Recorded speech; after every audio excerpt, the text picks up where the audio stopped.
we find out. When are we going to know more about Aaron Rodgers and when he's going to be officially a New York Jet? And is Davante Adams toast moving forward now that Jimmy Garoppolo is his quarterback? We're breaking down all that and more, everything you see on your screen. We're talking about running backs on the move. We're taking your phone calls. The Fantasy Football Show, it begins right this very second. From the FantasyFootballShow.com studios, it's the Fantasy Football Show live Monday through Friday, 7 p.m. Eastern. What is going on, everybody? My name is Smitty. You're watching the Fantasy Football Show, and today we've got a special show. Not that every show isn't special. We do it live here. We do it special. We do the phone lines. We do all that and more every single show. So file on in. I appreciate you being here. So first topic of conversation, we're going to dig right into Lamar. We don't have much of an update, so this will be a short talk. I say that, and then I probably go on a big, long 25-minute rant.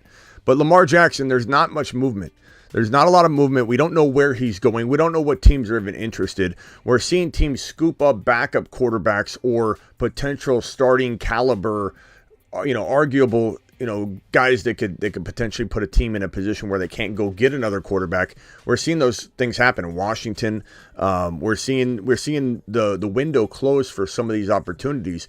It looks like Heineke is now, he's getting paid enough money that as the backup, though, he's the backup to Ritter. There's even a piece of news around here. Let me see if I can find that real quickly and just touch on that while we have that topic at hand. Where's my Heineke news? I think it's somewhere around here. Let me pull it up. So Heineke is essentially saying, he is the backup. He knows he's the backup. He wants to be the best backup he can be. That's what Heineke's saying. Good, positive attitude for Taylor Heineke. But Atlanta feels out at this point. Ritter, Heineke. Motion detected at the backyard. Ziggy, show me the backyard. They're playing Heineke enough money that it doesn't feel like this is happening. It doesn't feel like the Falcons are going to switch roles. Jeez, this person pulled right into I guess Miss Smitty's got some groceries being delivered, and she pulled right in, just grazing my car. Just grazing my car. What are you doing there? What are you doing there? Did you hit my car? Ziggy, off. We'll have to go investigate live later on Instagram. At least we got it on camera. Lamar Jackson, if I had to guess, we're looking at a potential... I honestly didn't think I'd be saying this, but a potential long wait for Lamar Jackson to find his team. I thought at least one or two teams would slap an offer sheet down right away. The Colts are a team I think that could be interested. I think the Lions should be a team that should be interested. I know they got Goff, but Lamar would be a great fit in Detroit. They're doing things. They're doing things. They're getting ready. They're going to have a big season, and they could under Goff, but they could be a whole lot better with Lamar. A lot of Niner fans want Lamar in San Francisco, but that, of course, is complicated because they can't be a part of the offer sheet process. This would have to be a later trade between the Ravens and the Niners, and it could happen. Or after the NFL draft, the Niners would have a first-round pick in the 2024 and 2025 drafts, and you can't even negotiate with Lamar right now during the offer sheet portion until you have a first-rounder in the next two immediate drafts. And since the Niners don't have a first rounder, the Miami Dolphins don't have a first rounder in 2023, they can't even offer or talk to Lamar Jackson. They're prohibited. After the draft takes place, then obviously you would have two immediate first round picks in the next two drafts. So maybe the Niners get in the mix after the NFL draft. And maybe at that point, because I don't think the Niners are doing anything specific at quarterback moving forward, right? You got Sam Darnold as the third quarterback in San Francisco. Purdy, recovering from his UCL repair. And then you've got Trey Lance recovering from his injury, but you don't know where he's at. And so I think after the NFL draft, if something unravels there in San Francisco, Lamar will be still potentially on the table. That's crazy. I didn't think we'd be here. I don't think it's anything to do with collusion at all in terms of GMs, boycotting Lamar. A lot of this has to do with him not having an agent. A lot of this has to do with him wanting so much guaranteed money and these teams not really wanting to partake. But why are we not seeing an offer sheet? Well, some people say that teams don't want to do the dirty work and the grunt work of creating a contract structure that Lamar will sign and then the team could come in and just take it, sign it, and then now they got him signed. It's what a lot of people say, that the teams are afraid to do the upfront work and do all the work setting up a nice contract for the Ravens. So it's a happy medium. It's a balance. It's a very touchy subject. You got to come in and offer Lamar something that makes sense for you, but you also don't want to make it to where it's just going to get matched. You do all this work for nothing, and you set up the Ravens for a very comfortable deal. Because if Lamar signs it expecting to go elsewhere and they match it, the Ravens, then it's like you did all the work for him. That's what a lot of people are saying. But if a team can come in and offer something that's significantly higher than the Ravens are comfortable accepting, then you're going to get a deal done, and Lamar's going to sign it, and then the team's going to deny it. The Ravens will deny it. They won't match the offer.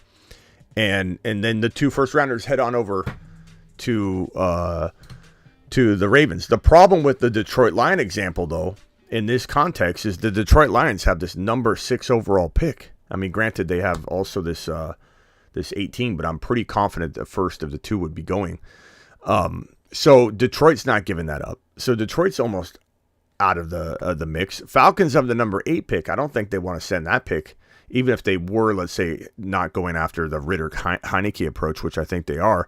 It's tough to know what's going to happen. The Colts, they would be a fantastic location, but they're going to draft a quarterback at number 4. So looking at this board here, teams that have a first-round pick that can actually go after Lamar. Again, Miami's not on this list. The Niners are not on this list.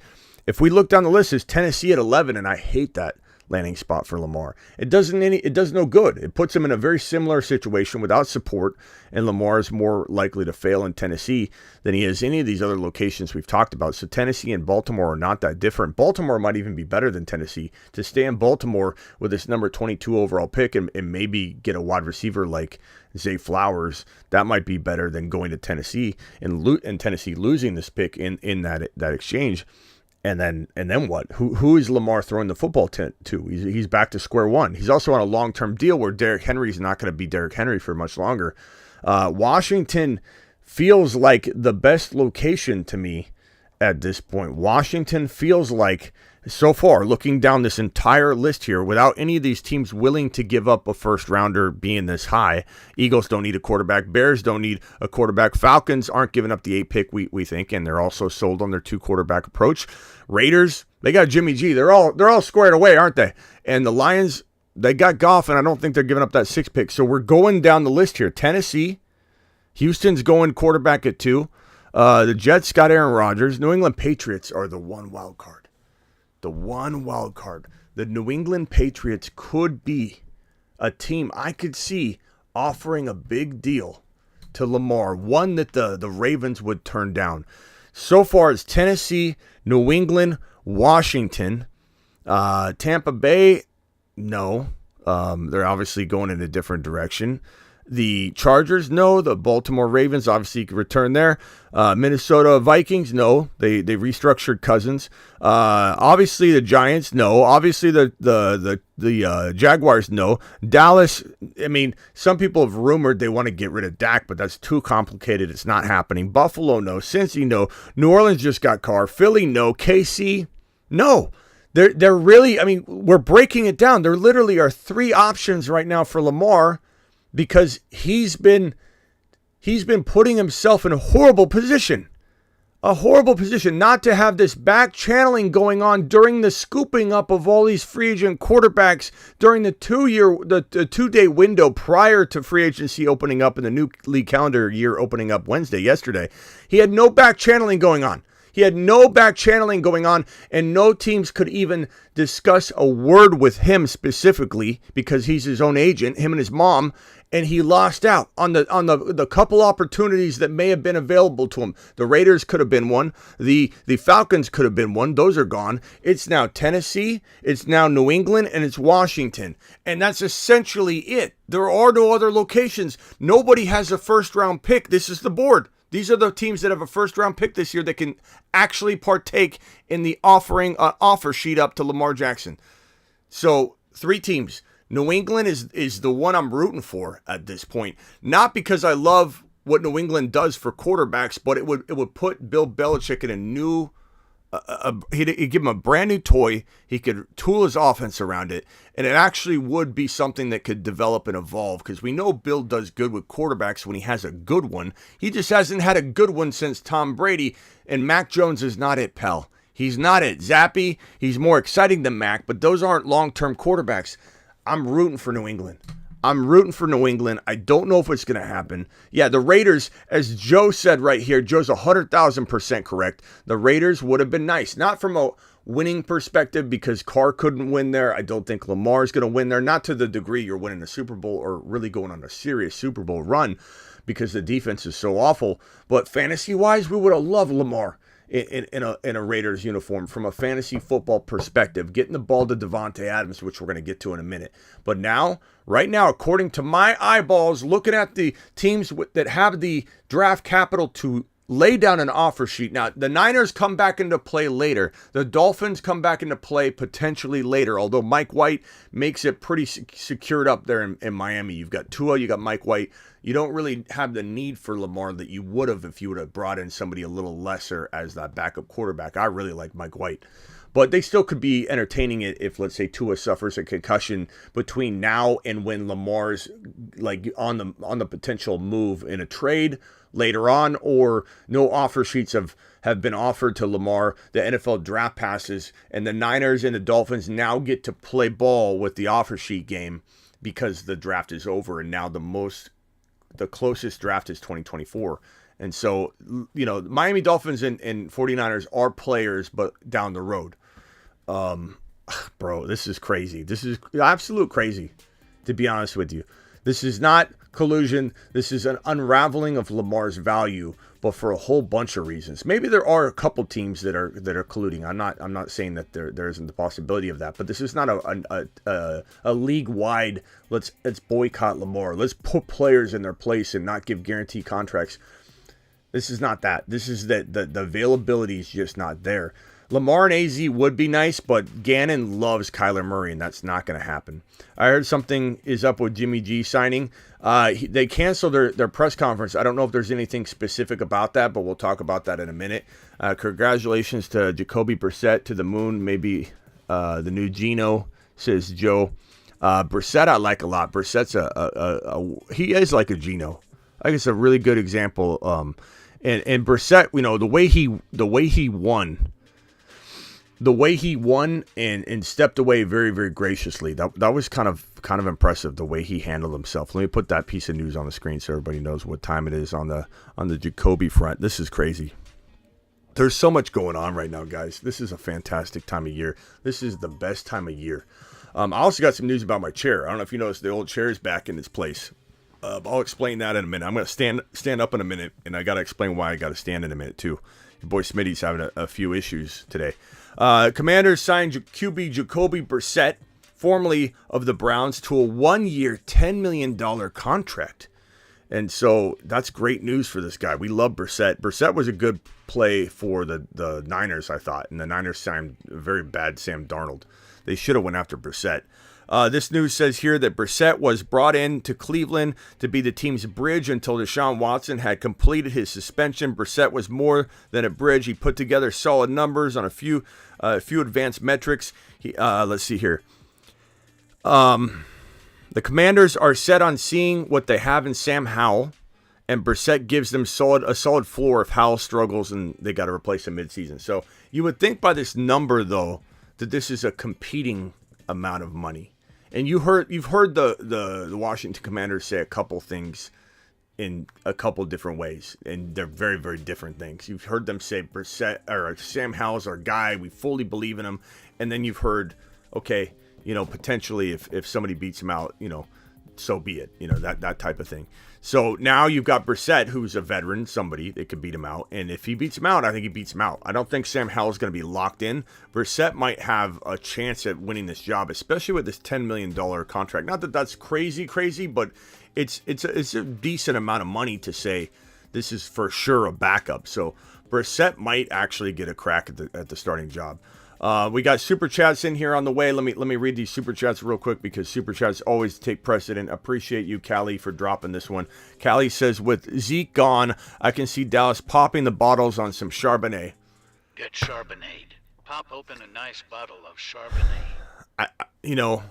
I could see it. I'm not going to lie. I could see it. I don't want to see it because I don't want Tony Pollard to lose all his value, but I could see it. I really could. And Charbonnet dropping into the round 2, which is what I think will probably happen, that puts him in a place where he could go to a team that may not 100% need him the way you would like a team to need a player like that, because Bijan's not going in the top 12 to a team that kind of needs him. He's going in the top 12. This is what was so great about running back values back in the day. If you guys, some of you were in your diapers or sharding in your pants back in the day when running backs were drafted inside the top 10. There was 2 running backs taken by 18 overall. What am I doing here? This is the wrong board.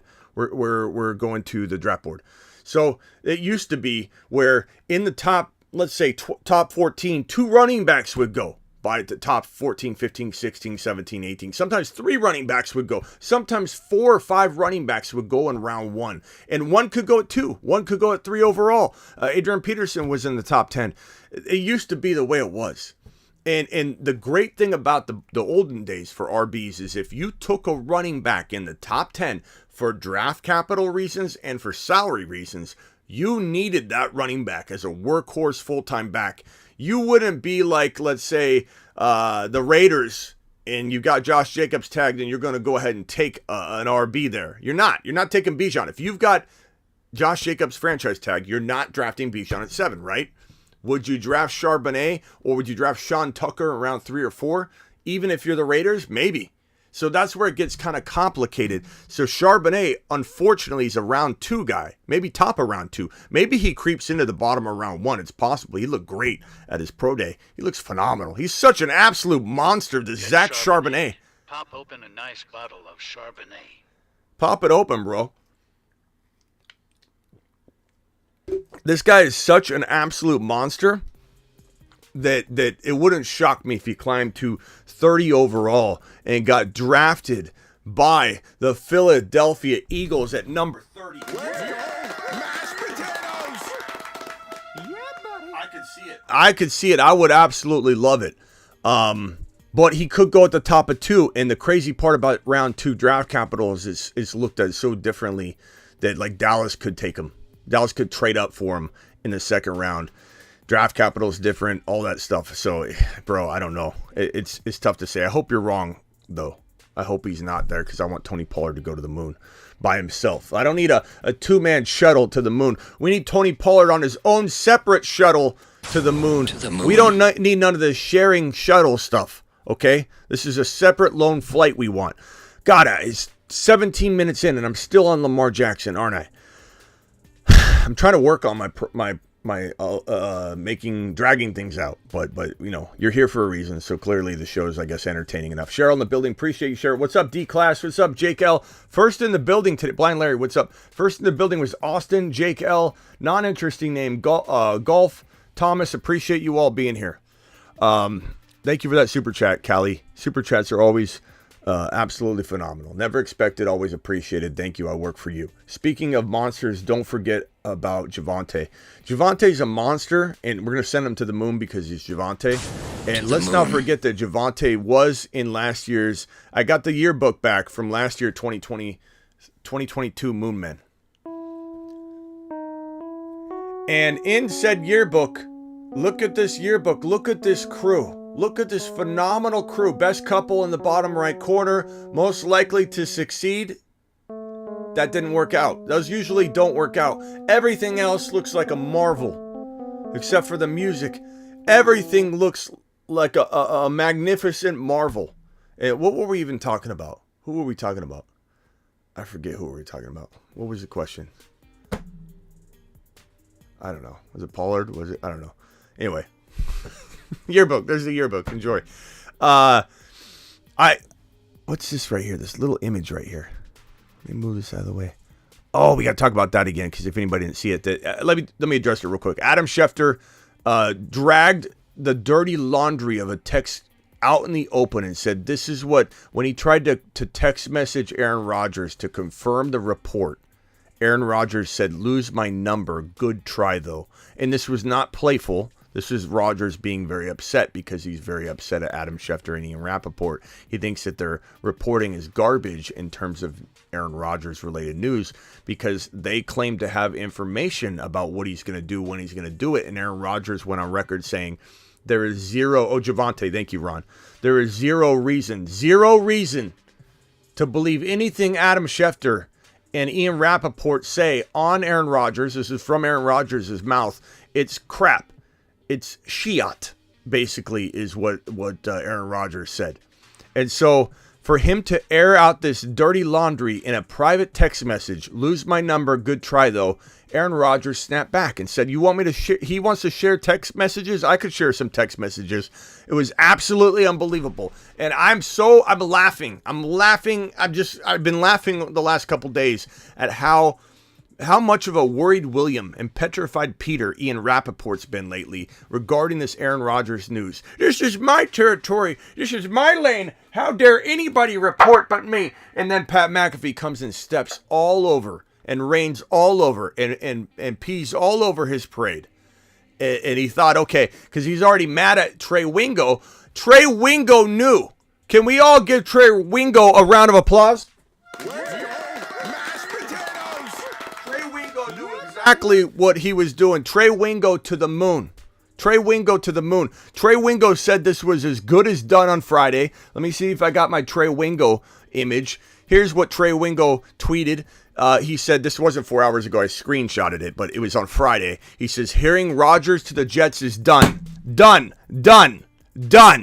He knew it. History is about to repeat itself. He knew it was done. It did delay in terms of coming out, but Aaron Rodgers confirmed that Trey Wingo is the man. Trey Wingo knows. He is Einhorn. Einhorn is Finkel. He is one and the same. This man is absolutely a monster. He's the new Ian Rappaport and Adam Schefter. This is Trey Wingo. Trey Wingo knows what time it is. Trey Wingo had a little birdie in his ear, and he said, it's done. It's done. Guess who the birdie probably was? Aaron Rodgers, because Aaron Rodgers wants to one-up Shefty and Rappaport through another medium, and Trey Wingo was probably his medium. Trey Wingo called this. Trey Wingo called this, and people ripped on him. Trey Wingo to the moon. Mashed potatoes.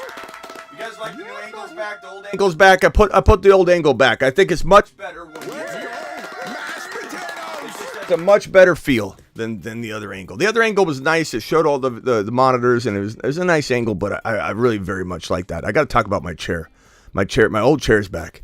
My old chair's back. You see the king chair's back. The old chair's back for a couple reasons I'll explain in a minute. Trey Wingo to the moon. Appreciate Trey Wingo. He's our new Ian Rappaport. I just lost a lot of respect for Ian Rappaport and Adam Schefter. I still trust them for a lot of news. Let's be honest. I look at their Twitter constantly. You know, I'm getting all their notifications. I'm not an idiot. I still know they're very dialed in. They're two of the most dialed in people in the NFL because they're directly tied to the NFL news and people feed them information. But I have lost a little respect for both of them. How upset and hurt and territorial they got with Trey Wingo. They didn't give Trey Wingo an ounce of respect when Trey Wingo broke that news. Do you want to know why? I got a psych degree for a reason. I'm breaking this down. I know why. Because they knew that the information was coming from Aaron Rodgers. They knew that Aaron Rodgers was probably leaking this information to Trey Wingo, or Aaron Rodgers leaked it to somebody and told them to leak it to Trey Wingo.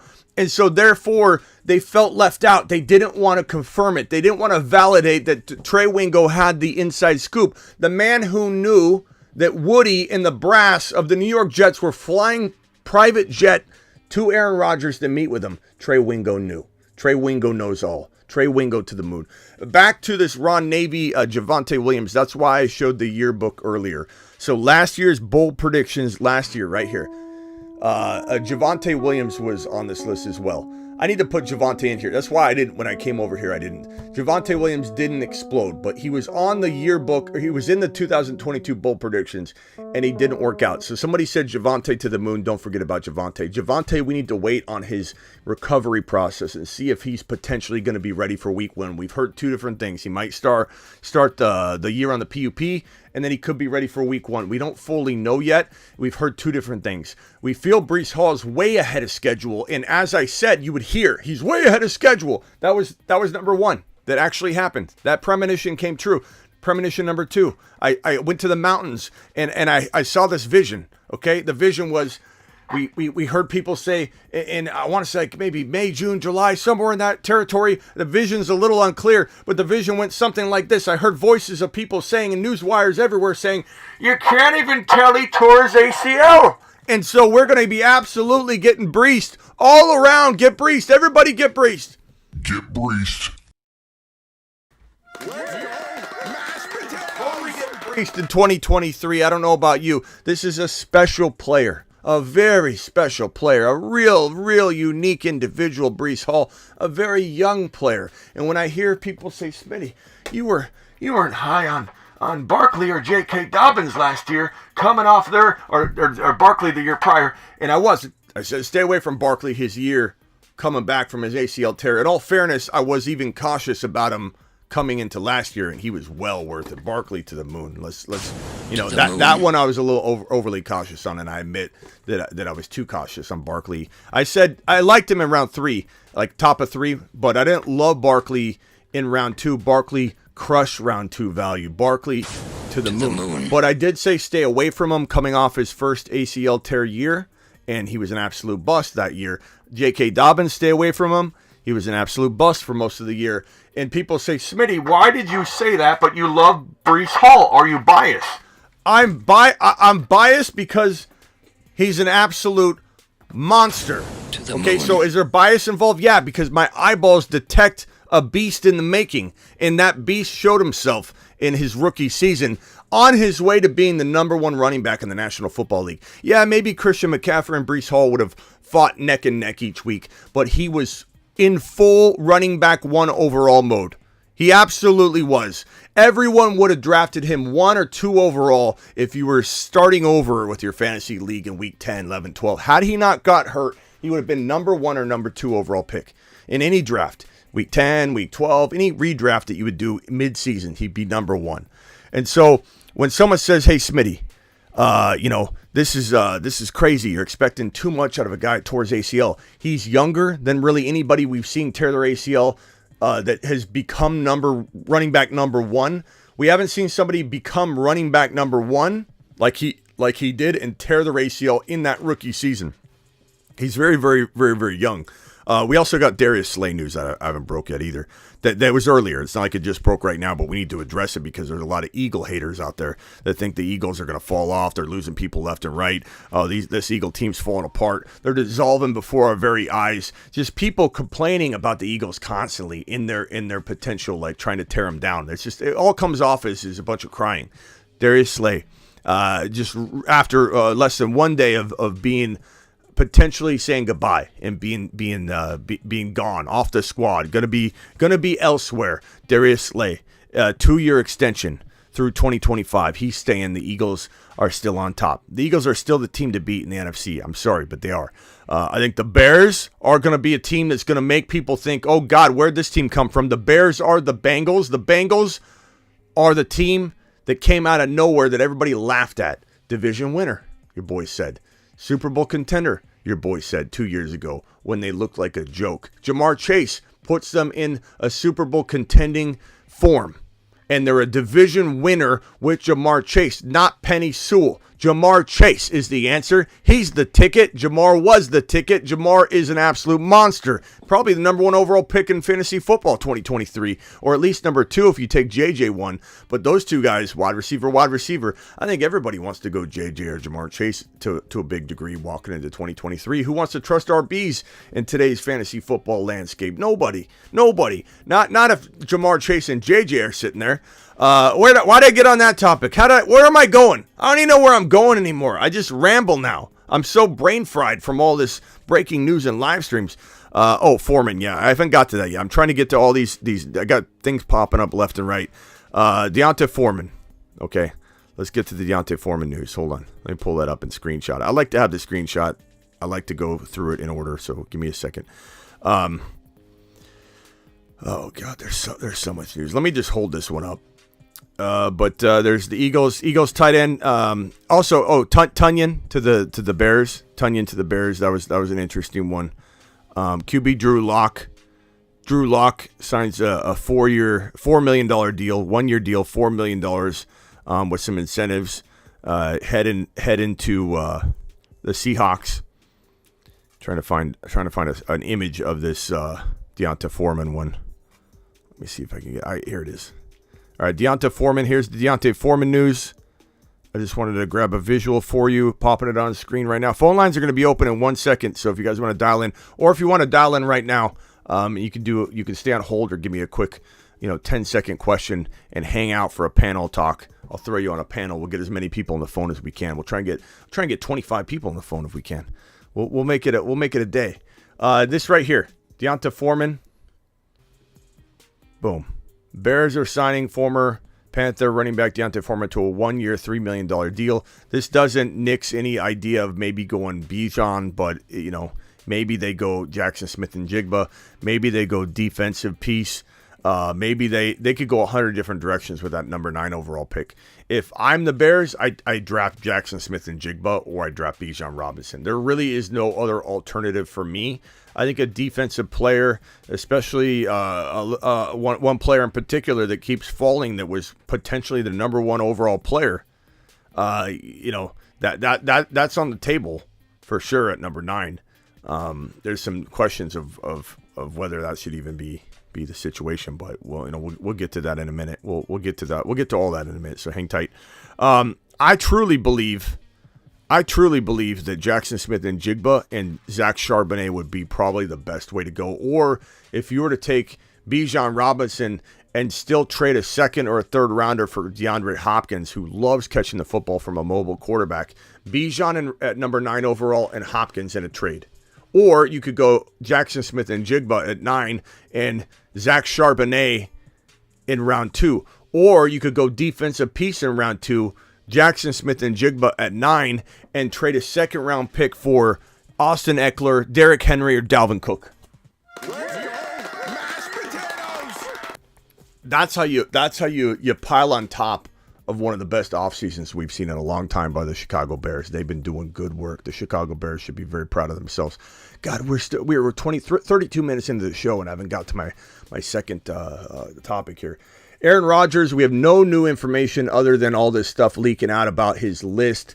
Diana Rossini said that there was a wish list that Aaron Rodgers had about getting Lazard and Odell Beckham Jr. and different players, Randall Cobb, and all this long list of players.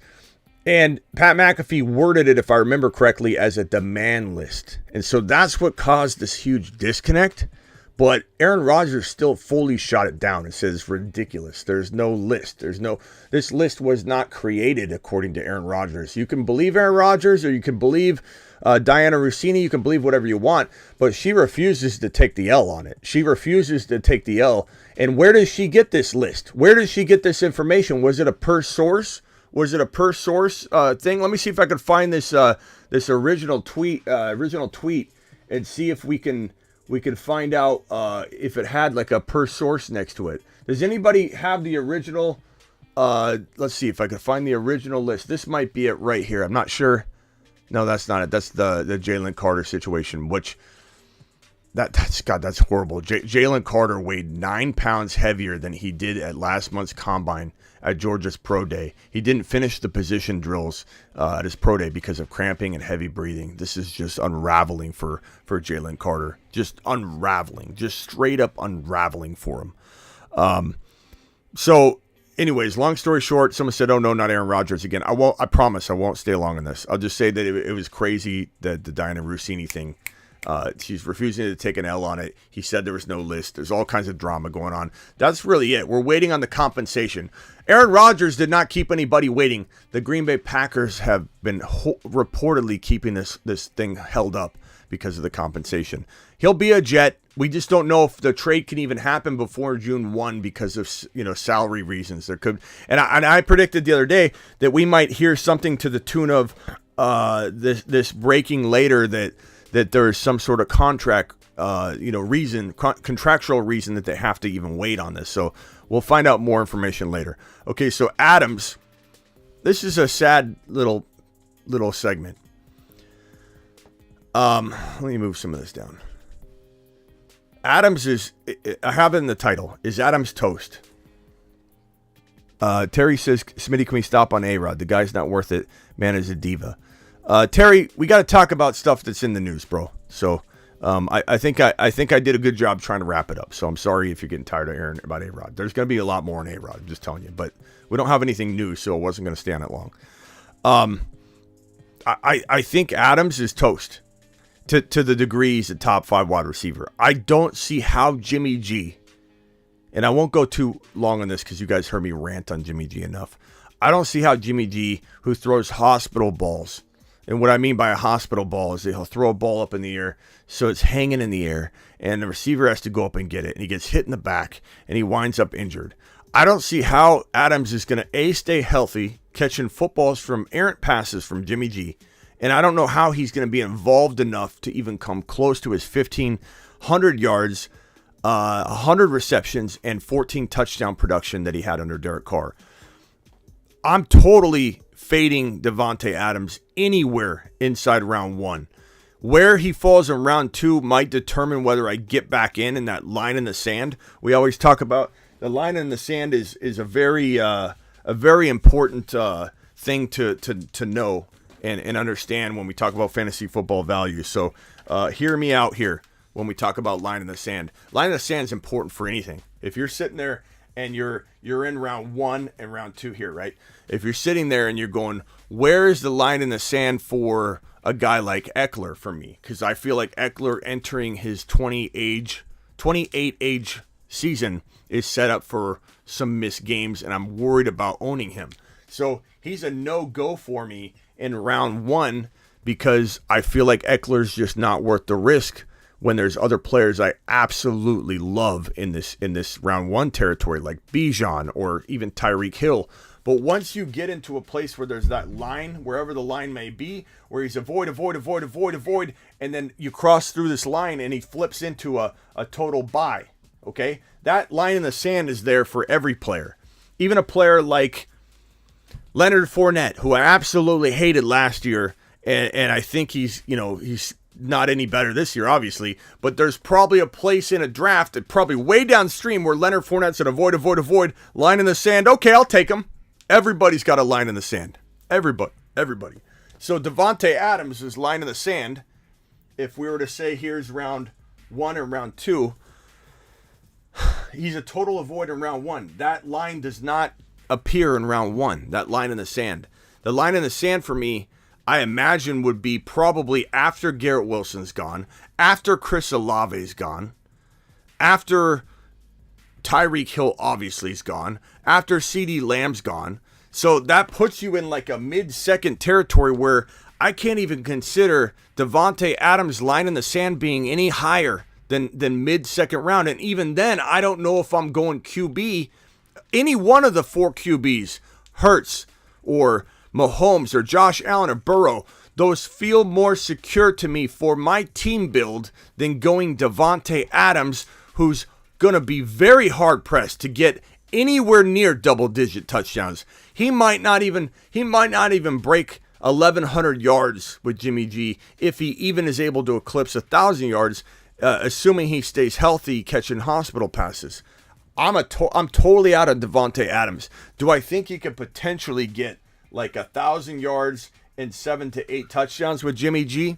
I suppose, and that's what makes him like not trash. You don't just throw Davante Adams away. You don't trade him for a garbage pick. You don't trade him for a garbage player. You don't trade him. You keep him. You retain him. You might even buy low in certain situations. But for the most part, Davante Adams, I think expecting anything more than 1,000 and 7 to 8 touchdowns, I think ranking him anywhere where the expectation level is he's going to blow away 1,000 and 7 to 8 touchdowns is too much to ask for. I'm out on Davante Adams for the most part because there's no way I'm getting him late enough that I feel comfortable drafting him. This expectation level for me is way below this line in the sand.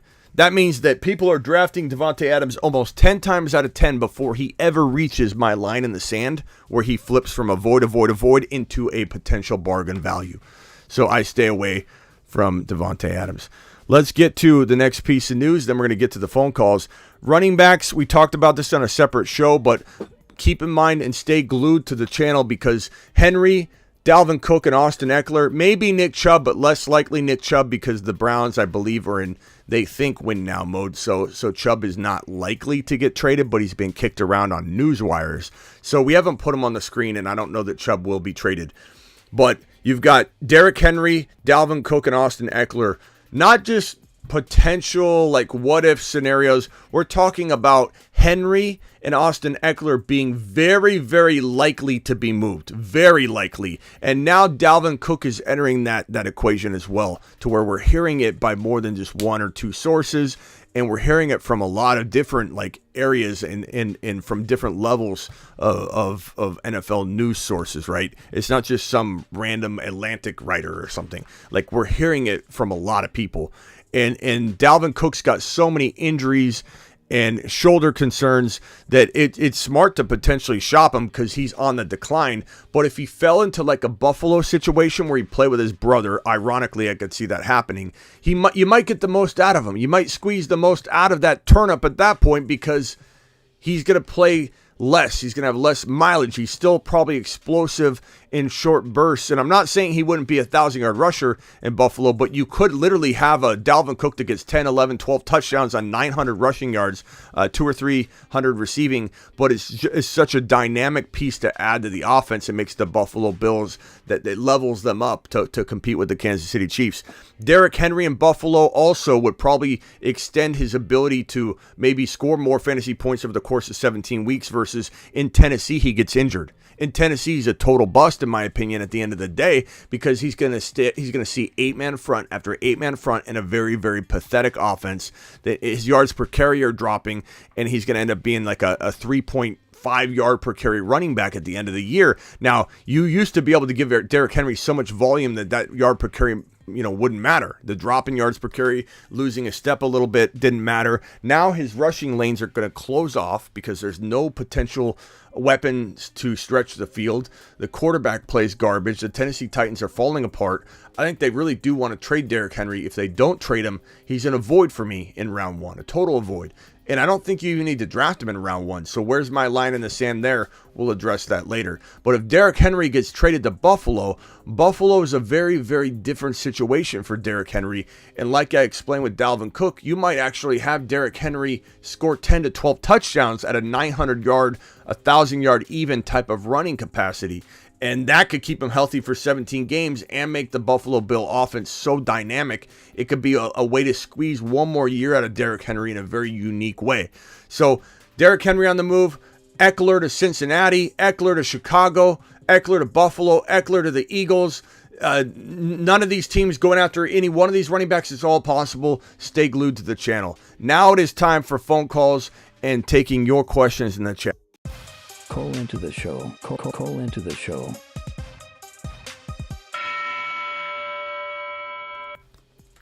Zeke could go to the Chargers, maybe. Zeke's washed, man.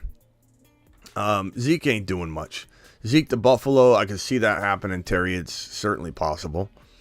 Zeke's going to find a job, but is he going to find a uncontested starting job? No, he's not. He's going to find a crowded backfield where maybe he can get lucky in terms of a role opening up due to injury or just being a halftime running back like he was kind of going to be set up for in Dallas because Tony Pollard is getting unleashed. But don't be shocked.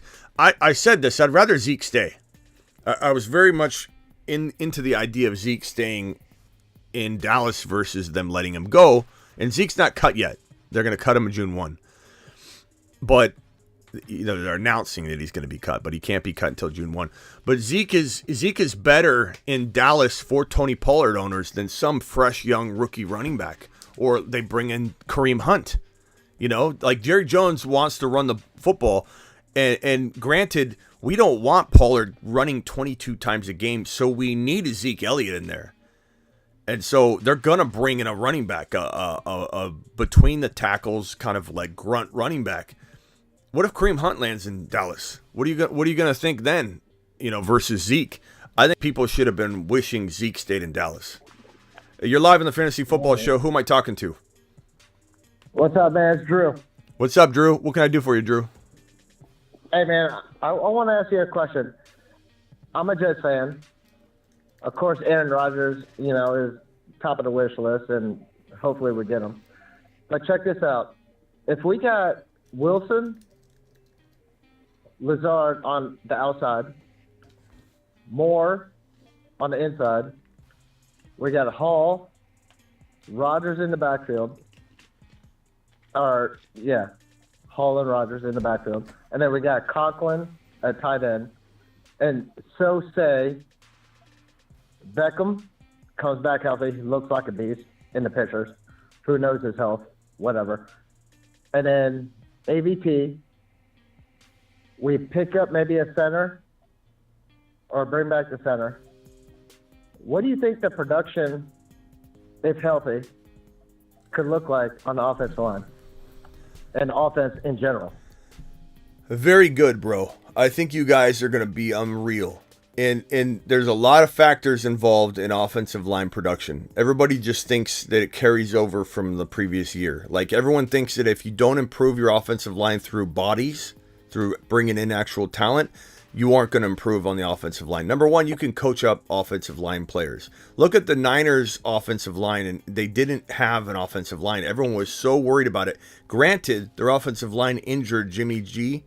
The offensive line got, Trey injured essentially, and Shanahan, right, and then also allowed Brock Purdy to get injured. So they clearly had holes they didn't fill properly or aggressively enough. But for the most part, like, the lines played pretty well considering how bad it was supposed to be.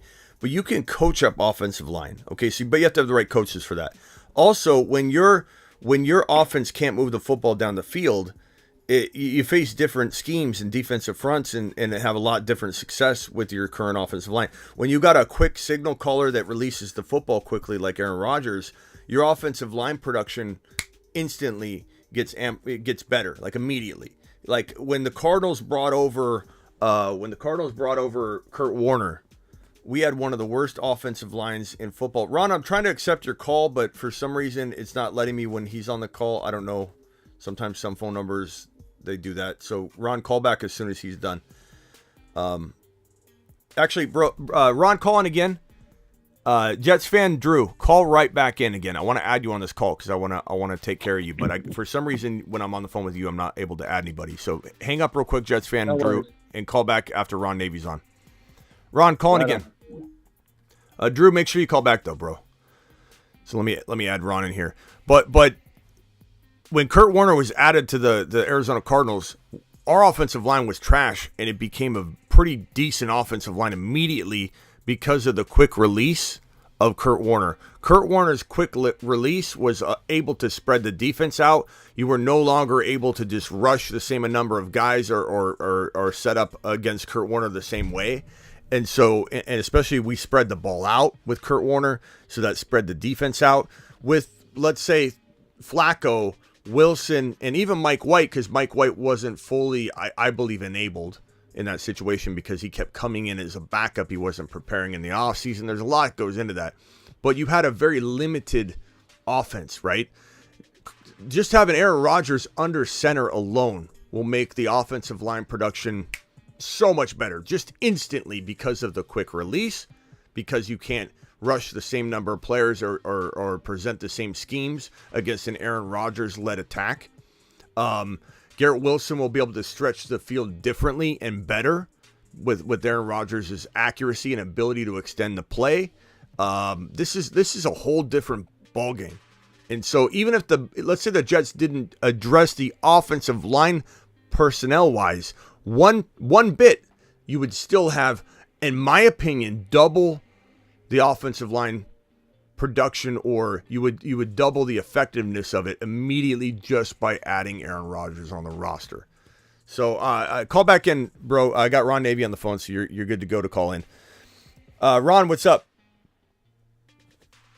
Hey, on the whole Pollard thing, I mean, I think we tend to forget that, Malik Davis is still there, and he was a rookie last year. He looked pretty good coming in. So, I mean, they might not be looking to draft a high running back. The running back class this year is so deep that maybe they take on like a Big B or a McBride or somebody down in there that really won't hurt Pollard's value, because they got Malik Davis right there, who's already shown that he can run the ball pretty good.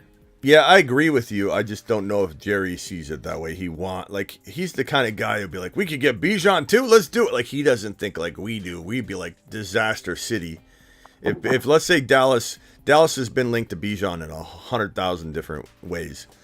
Let's say that Dallas traded up and took Bijan, or let's say Bijan for some reason fell, which I doubt he falls past into the 20s, but let's say he fell to 21. That's a place he could fall, 21 to the Chargers. Let's say Dallas traded up to 21, or let's say he did fall in a hypothetical scenario. I don't think Jerry's passing on Bijan. I think Jerry wants Bijan. I do. There's a reason those rumors are floating around. He's probably said something a number of different times, like, we'd love to get that guy in here. But to your point, Ron, I agree with you, and I would approach it that way. Like, McBride would be perfect. McBride, a McIntosh, something like that. That would be a very, very good. Even a potential like Deuce Vaughn, who's small but like he guy's powerful. Just anybody you could bring in. Sean Tucker, I would be afraid it would be Sean Tucker, because I want Sean Tucker to be, in a position where he can take over the job, even if he gets drafted into a cloudy-ish situation. But yeah, I mean, Pollard. Let's just hope Pollard escapes the NFL draft and isn't in a position. Even somebody like Gray from, I mean, he's a Texas. He played on Texas? What was it? Texas A&M. Yeah. Where did Gray go? Gray went. I mean, he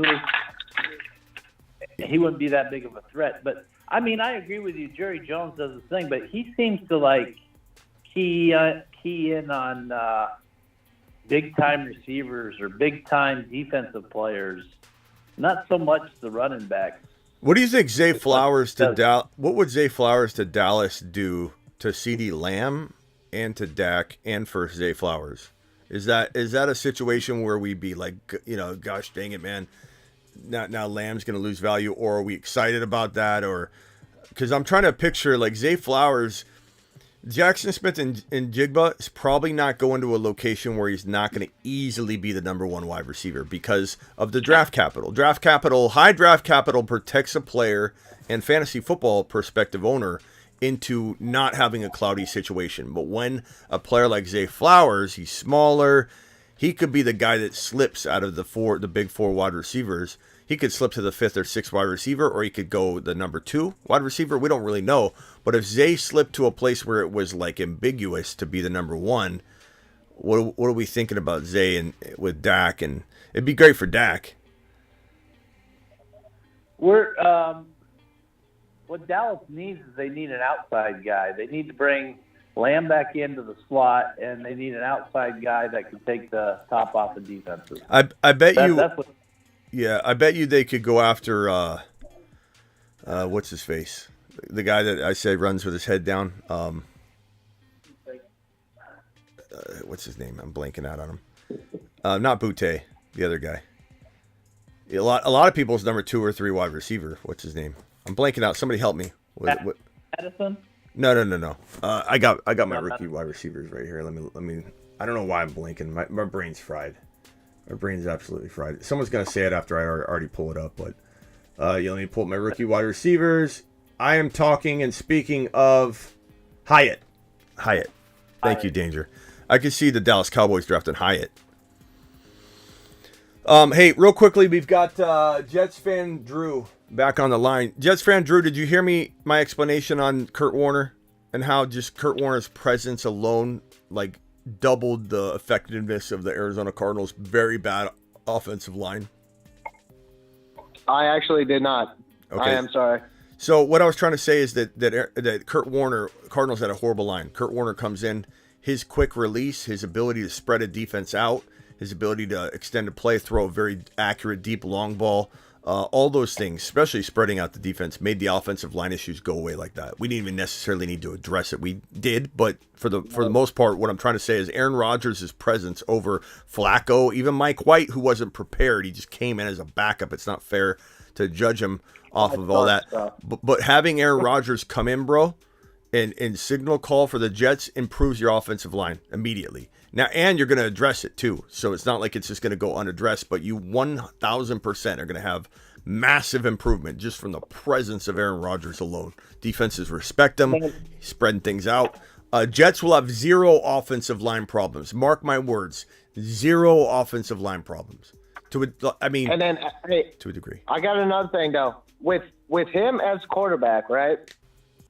I mean, he's going to give us more than 3 plays a freaking down. Yeah.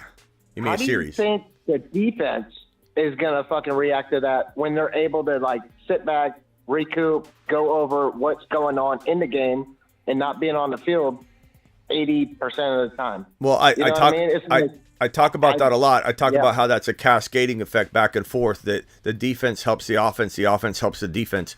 The Jets are coined as what? Top 4 or 5 defense in the NFL?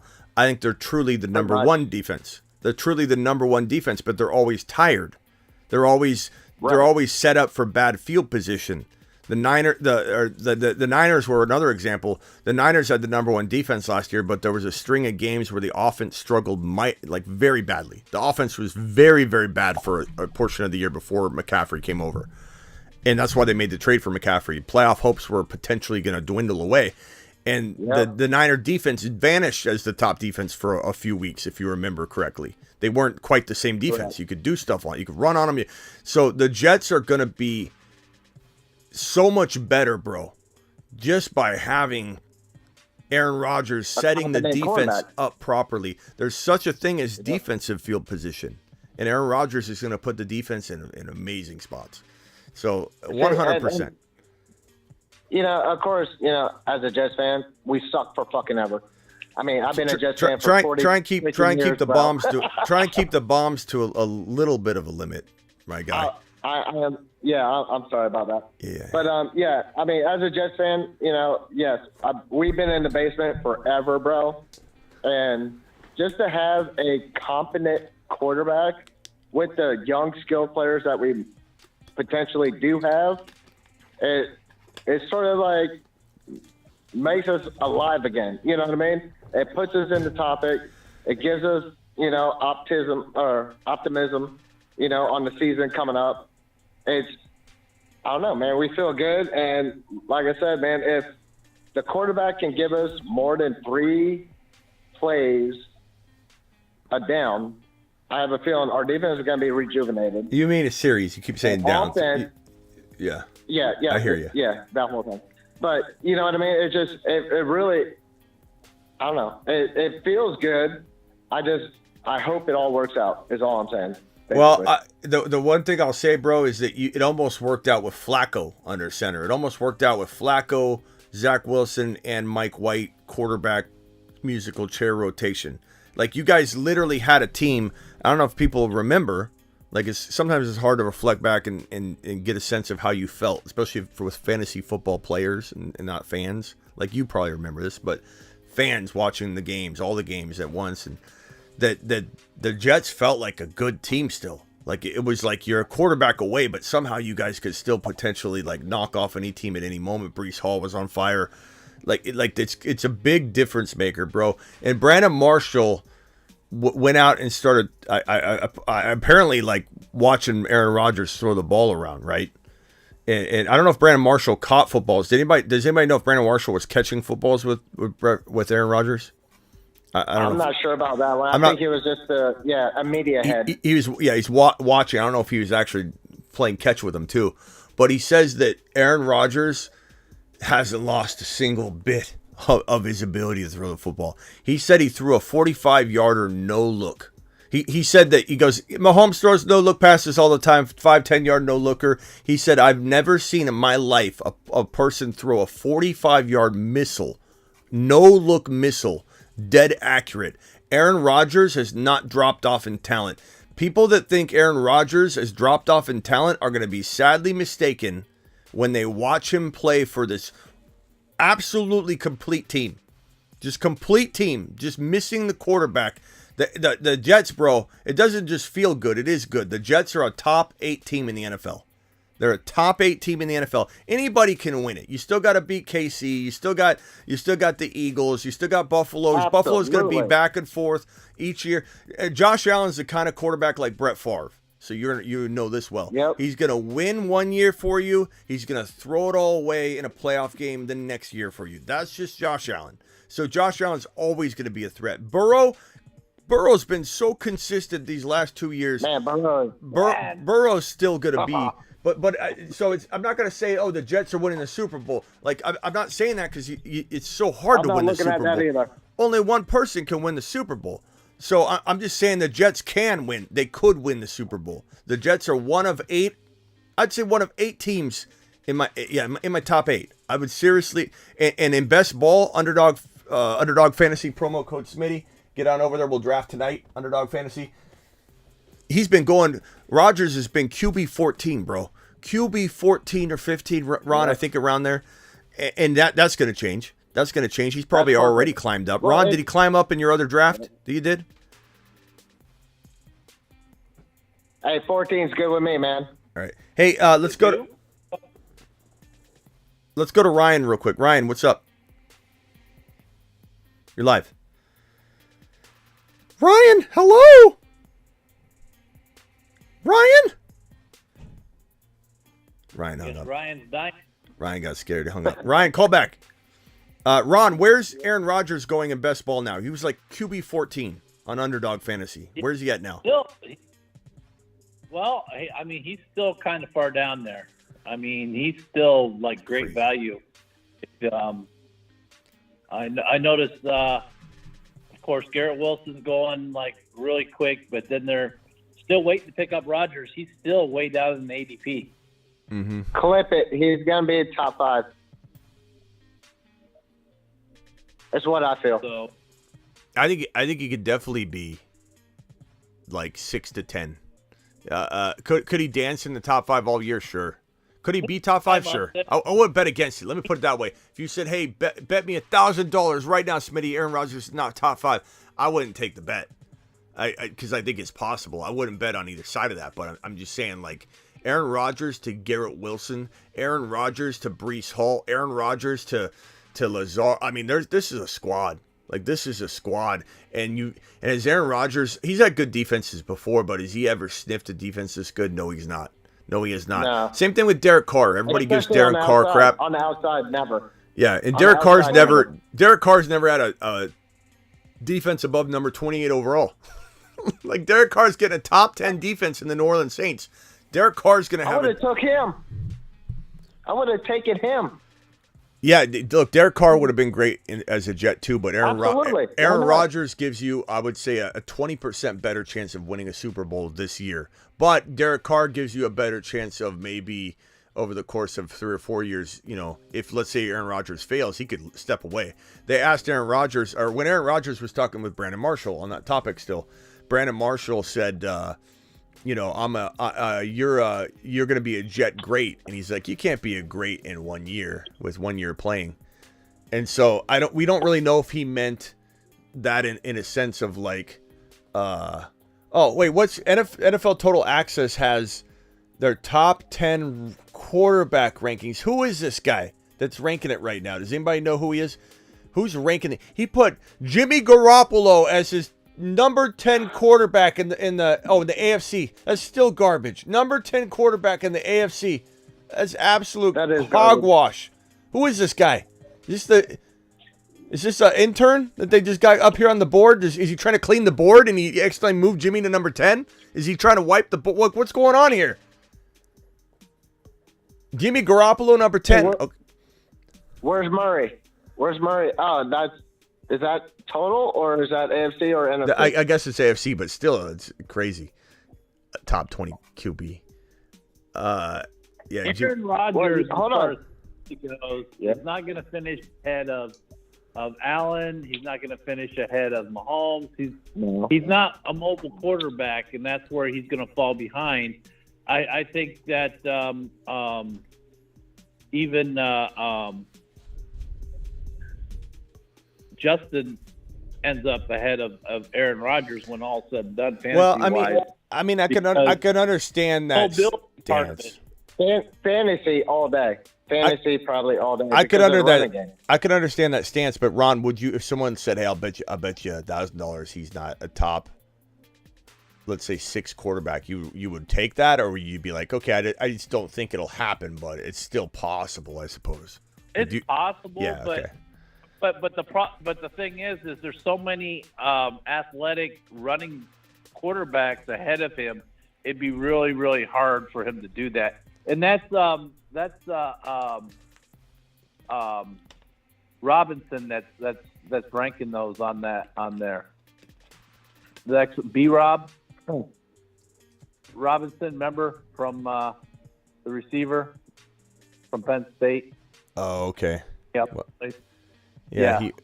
His top 5 don't look horrible, but putting Jimmy G at number 10 he lost all credibility the moment he did that. Deshaun Watson, number 8. I guess Watson could. Yeah. The thing is, Maybe. Russell Wilson at 9. Come on, give me a break. Pickett's going to be in that top 10. Guaranteed. And I figured it out, Smitty. I figured it out.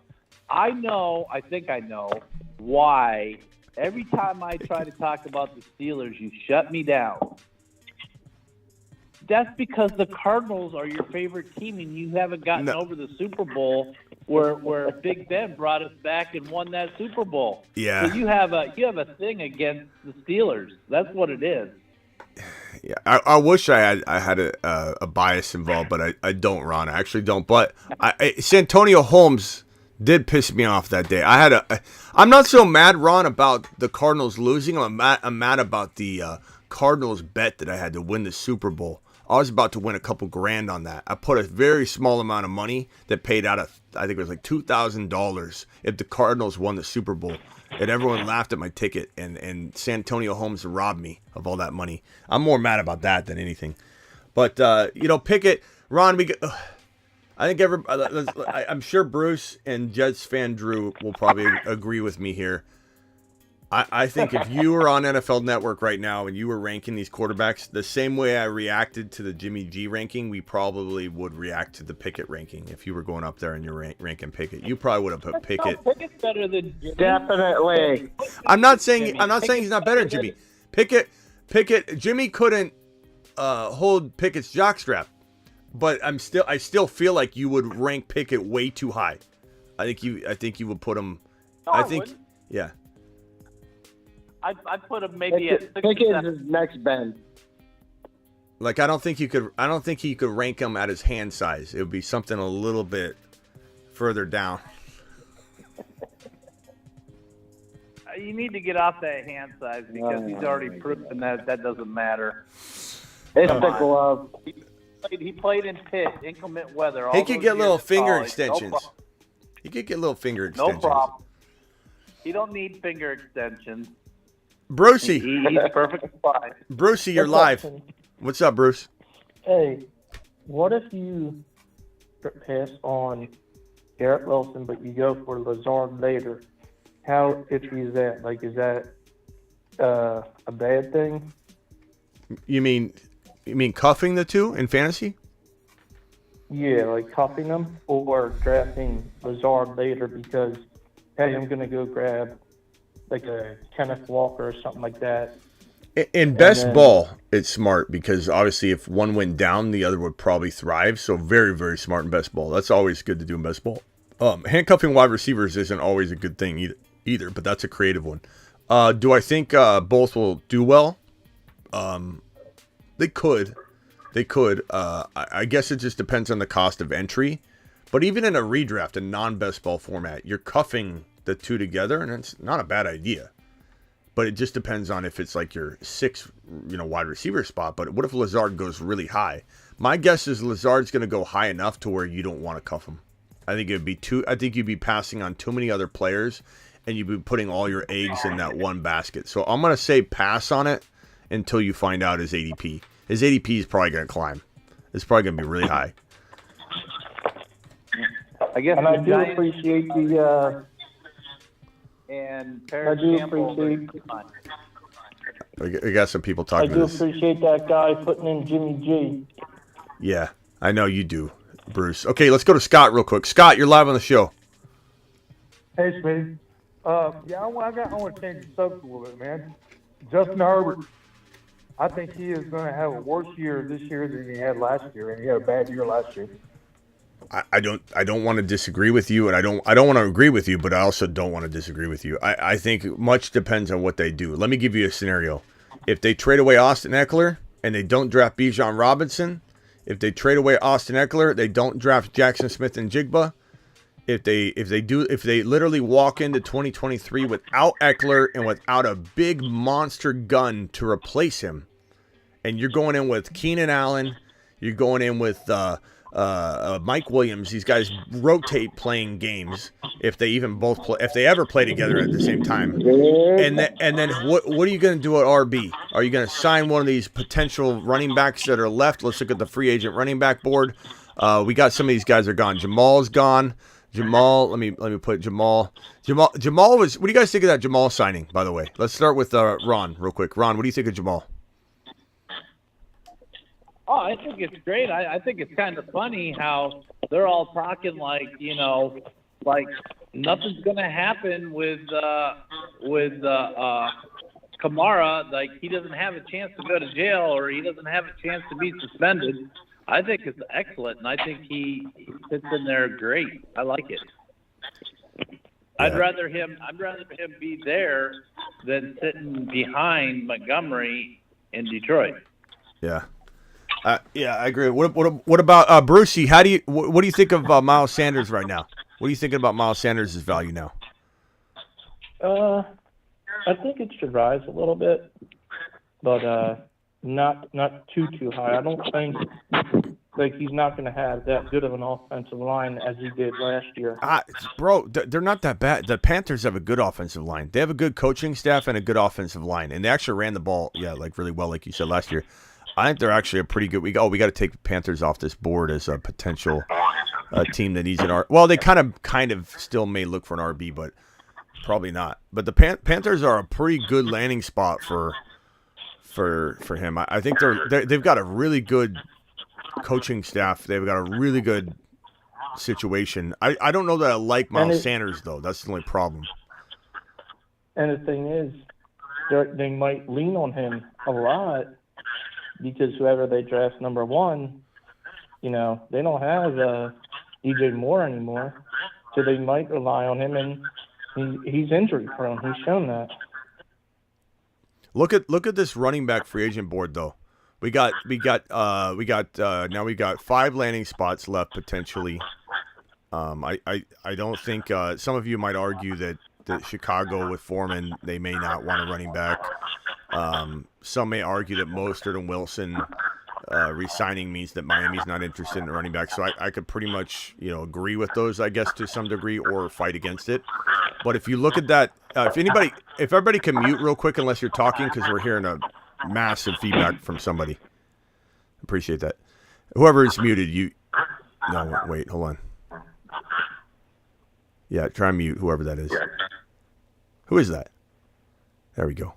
Okay, so Buffalo. Look at the 3 running back. Who's doing that? The feedback's awful. So Kareem Hunt is a potential, good land for one of these teams. Like, what if Kareem Hunt went to Chicago? That would be pretty fun to watch. What if Kareem Hunt went to Philly? What if Kareem Hunt went to Cincy? What if Kareem Hunt went to Miami? What if Kareem Hunt went to Buffalo? Kareem Hunt's probably the best available running back left. The list has gotten really small. And some of these rookies that are going to can someone mute? Whoever's not muted, can you please mute your phone? We got some massive feedback. Test. 1 2 1 2. Good. Thank you. Anyway, so that's what I was wanting to go over is those rookie running backs. But let's go with Scott. Scott, you're back up. You got a good 10 15 second whatever you want to talk about. Go. You don't have to hang up, but I just want to rotate through you guys. Scott. No, that's fine, Smitty. No, I'm just excited about the draft, man. It's going to make a big difference on this year. Yeah. What do you want to happen most, Scott? Hey, Scott, that was you. Scott, that was you. I can tell my feedback's coming through now that you're unmuted. That was Scott. Yeah, it was. I didn't realize it. No. Hey, Bruce and Ron Navy, you can unmute now. We know it's Scott. Scott's the culprit. Scott, you got to stay muted when you're not talking. Scott, what else do you? I didn't know. I'm sorry. What else do you want to talk about, Scott? Anything else? You don't have to leave. We just need you muted. Okay. To be honest with you, I want to see a good running back go to Buffalo. Like which one? I really do. Which one? Well, I don't know who will fall to him, man. Charbonnet would be awesome. What about Dalvin Cook? What about Eckler? What about Henry for a second-round pick? Oh yeah, I think they'd be stupid not to do any of those three. Yeah. Any of those four. All right, Scott, go back on Austin mute. Eckler. I think Austin Eckler. Even though he's had quite a bit of tread on his tires, I think he's got 2 years left in him, man. I really do. I think in the right spot. Dalvin Cook, I wouldn't go nowhere near him. And Henry, I may give him a shot because, like you said, 6 or 8 games of his production might get you to the playoffs, and then you may have to come back, But if he gets hurt a little bit. Mm-hmm. Yeah, go back on mute, Scott, if you don't mind, real quick. Bruce, what else you got, Bruce? Back to Jamal Williams. Mm-hmm. I think they signed him knowing that that Kamara is going to happen because he's the same exact type of back. If you actually look on how they play, they're pretty much the same player. Kind of. Yeah. Jamal Williams. I like the Jamal Williams signing. I don't hate it. And I think that the Saints must know something. That's why they did it. They must have known something was up. Maybe, bro. Maybe. Jamal's an interesting player because Jamal, I mean, he had such good production, but I have a feeling that we're not going to see the same Jamal Williams. I just feel like it's not, it's not like he was like an absolute monster in Green Bay. He was pretty decent, but he just was in a very good spot in Detroit. And so I have a feeling from a fantasy perspective, unless we hear some crazy news about Kamara, I'm not gonna be super into the idea of drafting him probably where he's gonna probably go. I imagine Jamal will get drafted at a pretty high price tag. Ron, have you seen where Jamal's going in early best ball on Underdog Fantasy promo code Smitty, Ron? Yeah, he's been going down around where Sanders and them have been going. Yeah, so I mean, Miles Sanders is climbing though. But he's gonna rise. He's gonna rise, and Montgomery's already risen. Montgomery's already been rising up since the news. Here's the thing. Do you think that? Okay, let's say Eckler goes. Chargers get rid of him, and he goes. I think Bengals would be awesome, but okay, they get rid of him. Do you think? Okay, if Bijan goes before their pick. Do you think it's possible that they go ahead and take the second running back in the first round and Gibbs? At what pick? Well, they'll take it with their first pick because their second pick isn't all the way till 50-something in the second round. What pick? What team? What team are you saying? Let me put it on the draft board real quick. The Chargers. The Chargers. Do you think if Bijan's already gone? Because I think if Bijan's there, they'll take Bijan. But if Bijan's gone and Eckler, they get rid of Eckler, do you think they would go ahead and go Gibbs? Highly improbable, but not out of the realm of possibility. But Gibbs, because Gibbs came in a little underweight. He's 199 pounds. He's very quick though.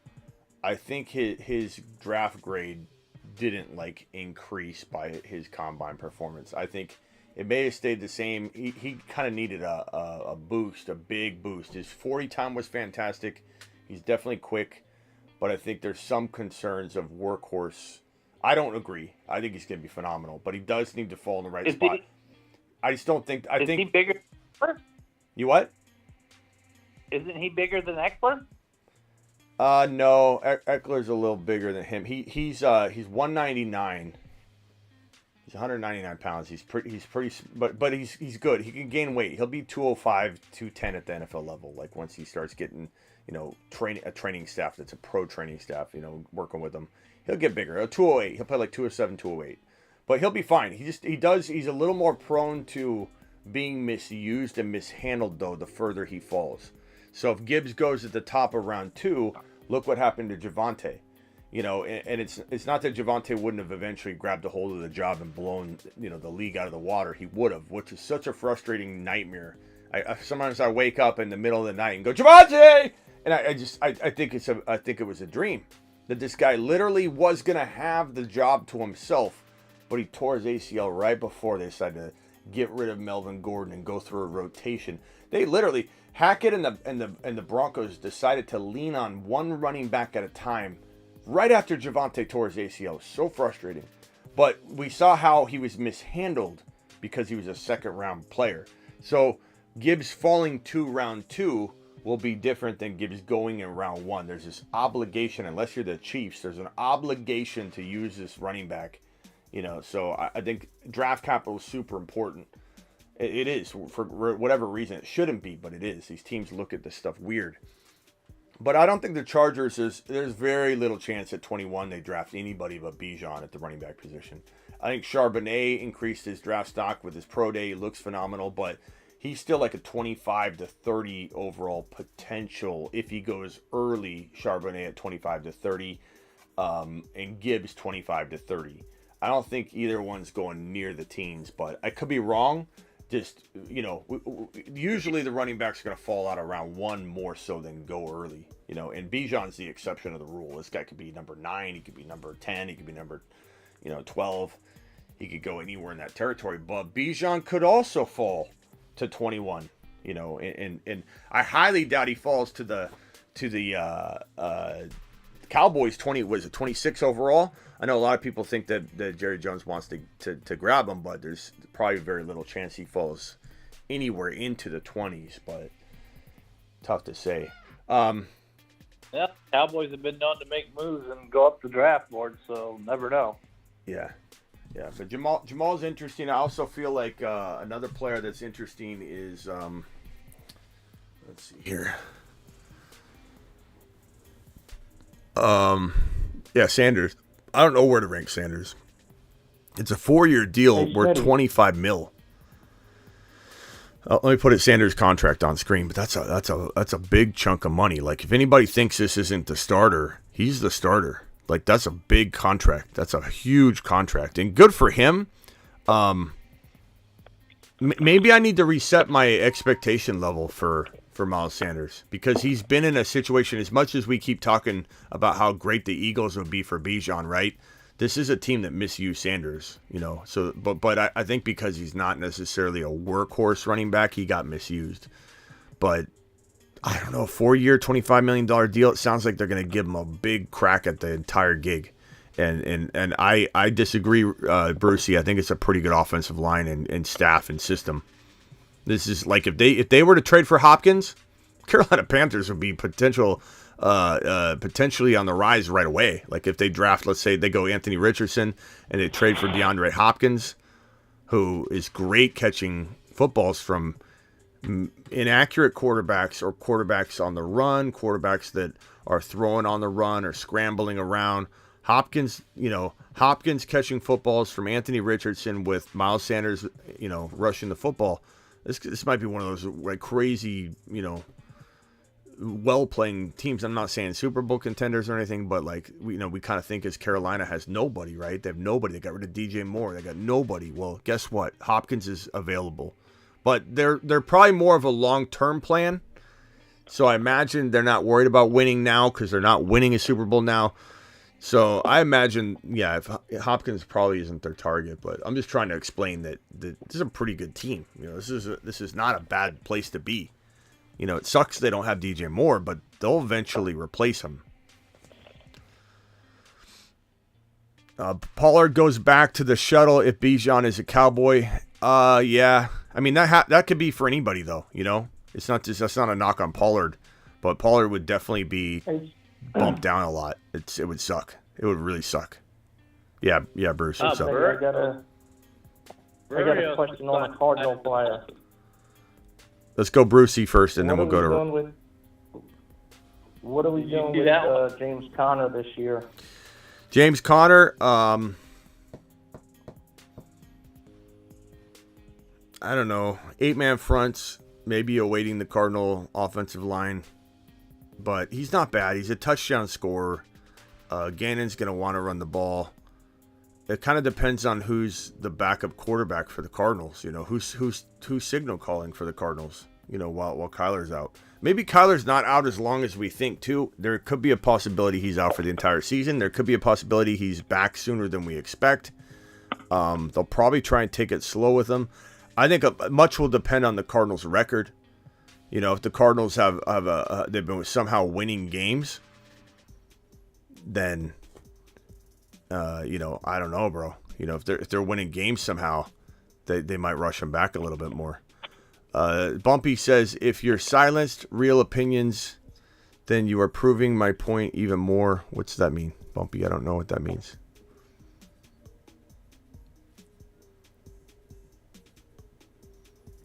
I'm not sure what Bumpy means. Did Bumpy say something inappropriately?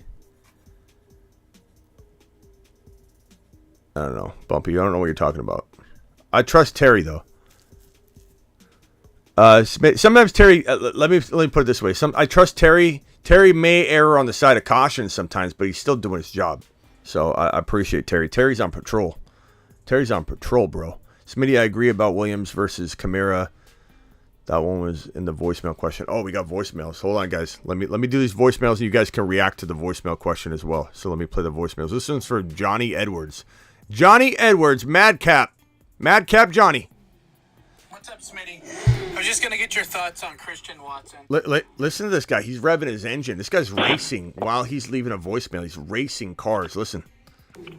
What's up, Smitty? I was just going to get your thoughts on Christian Watson. Thanks, man. Have a blessed day. Bro, Johnny, you fly close to the moon, pal. I like your style. Leaving a voicemail while you're on a racetrack. I'm going to say Christian Watson, borderline top 10 to 14 wide receiver in 2023. Even with Jordan Love under center. I'm actually kind of excited to see what Jordan Love can do with this guy, Christian Watson, who Aaron Rodgers unpacked, put it together like an IKEA piece of furniture, put them together flawlessly. And it's working amazingly. And now he's handing it over to Jordan Love, and Jordan Love gets to reap the benefits of an already put together monster. This guy, Christian Watson, is going to enter 2023 like he's a third or fourth year wide receiver versus a sophomore year.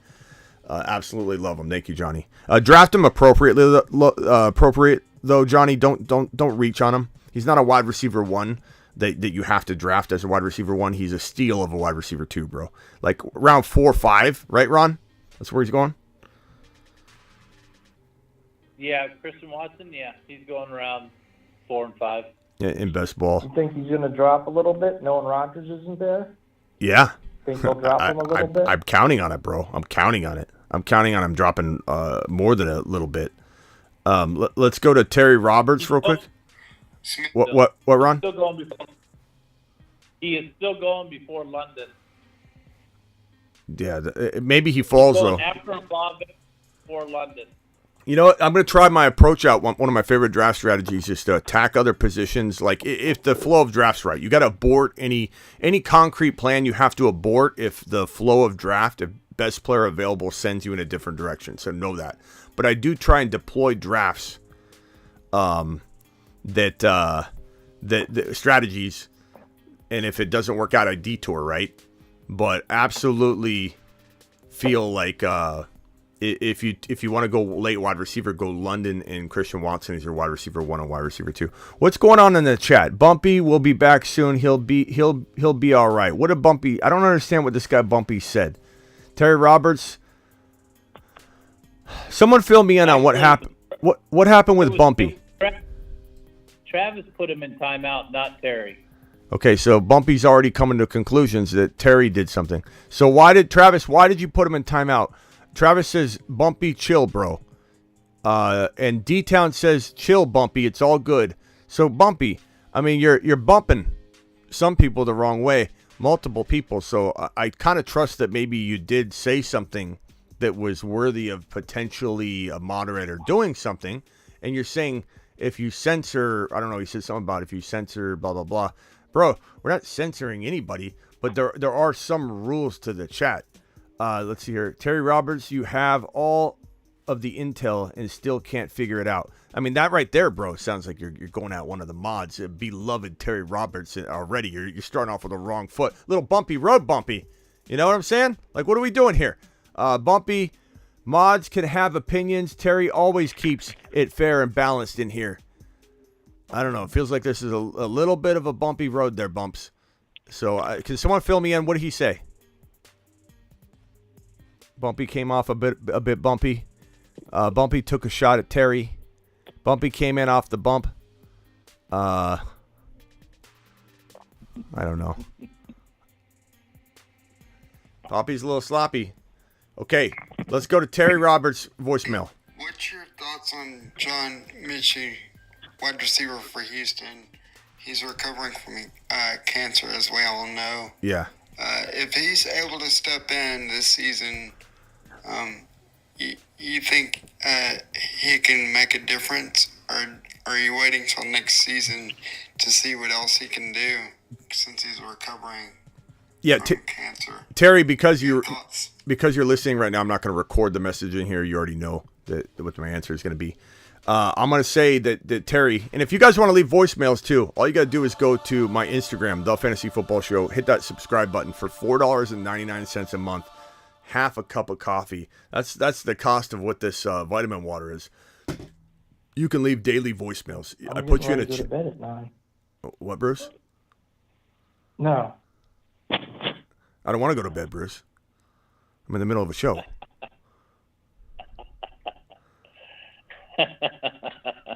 Bruce? Smitty, it's bedtime. It's bedtime, Smitty. No, all right, hold on, Bruce. Bruce, do you mind? I forgot to mute myself. Bruce, do you mind if I continue? Go ahead. I forgot to mute myself. Okay, no problem. You don't have to mute yourself, Bruce. You don't have to apologize for being Bruce.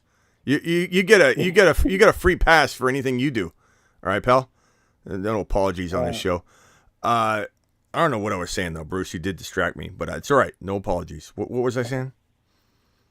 Don't know, Mechie. Mechie, thank you. So Terry, I would say. Oh no, I was saying this right here. The Fantasy Football Show on Instagram, $4.99. Hit subscribe. And I'll put you in a private chat, see all these messages, where you can leave daily voicemails. I play your voice, I play your question, and I answer your question. It's not just, $4.99 to be in a chat. You get direct access to me daily. Like, a lot of people hey, you don't answer your DMs. I try to give you a message. You can literally have daily questions on the show for $4.99 a month. Bruce, Mechie, I'm rooting for him. Prayers up to Mechie. Honestly, I mean, this guy's overcoming, leukemia, and he had that ACL tear on top of it. But I think that's a lot to overcome. I like him a lot, but I'm going to probably, hang back and unless he's in a wide receiver, 5 capacity or something on my team, I'd take a gamble on a 5 or a 6 potentially, or a wide receiver 6, 7. But, he's not going to be my wide receiver 3 or 4. But I like the upside. The upside's nice. Bruce, since you're here, I'm not going to record it. I'm just going to play it. Brucey. Hey, Smitty, what do we think of Orlando Brown signing with the Bengals? Whose affects this more, Mahomes or Burrow? Let's have Bruce answer his own question. Bruce, what do you think? I'd say Burrow, but I don't know because he protected Mahomes' blind side for years. So you don't know. I'm picking Burrow, but I could be wrong. Yeah, I mean, I think it definitely affects Burrow more than it affects Mahomes because Burrow's getting protection. But I think at the same time, the Chiefs always figure out everything, and they're going to be fine. They're going to be fine. There's a reason they didn't try and figure that out. But they have a plan, and Mahomes is going to be just fine. I think they're both going to be. This helps both of them, or it doesn't help both of them. Both will be 100% okay, but it helps Mahomes or helps Burrow so much more than it can help. Burrow, Mahomes. God, I can't even speak right now. Am I having a stroke? Bruce, am I having a stroke? No. Okay, I think I'm okay. I think I'm okay. By the way, guys, I have this chair here. Everyone's wondering why the chair is back, I'm sure. So I went live for about 10 and a half hours over the course, 10 and a half plus hours over the course of, I want to say like 27 hours during this whole, free agency Monday through yesterday. And I ended up using this new chair that I got, the rocket chair. The Joe cigar smoking Burrow chair. I think we're going to call this the Joe Burrow chair, the cigar smoker. But that chair, it's a weird chair. I liked it. It looks cool. It's a little uncomfortable, but I'd rather have the functionality of it. It's also low, which I needed a low chair. There's a lot of reasons it worked, but it was slightly uncomfortable. When I sat in it for 10 hours roughly, I cut off the circulation in my legs, and this sounds crazy, but it's true. And I didn't figure out what was going on with my legs. I couldn't figure out. My legs were like tingling. I had what's called like that restless leg syndrome or whatever, where it feels. Has anybody ever had that? Bruce, have you ever had restless leg syndrome? Or Scott, have you ever had that? Scott, Yeah. Scott, have you ever had restless legs? No, I just don't sleep very good at all, Smitty, anyway. Oh, okay, so well, let me tell you, Scott. If you had this on top of it, it's crazy. Like I wanted to bang my head against the brick wall. I couldn't sleep. My legs felt like they were racing. It felt like someone was taking every single little fiber in my calves and just pulling on them one after the other. And I couldn't figure out why. Scott, can you mute again, real quick? Sorry, pal. It's like hearing the whole show in the background. It's crazy.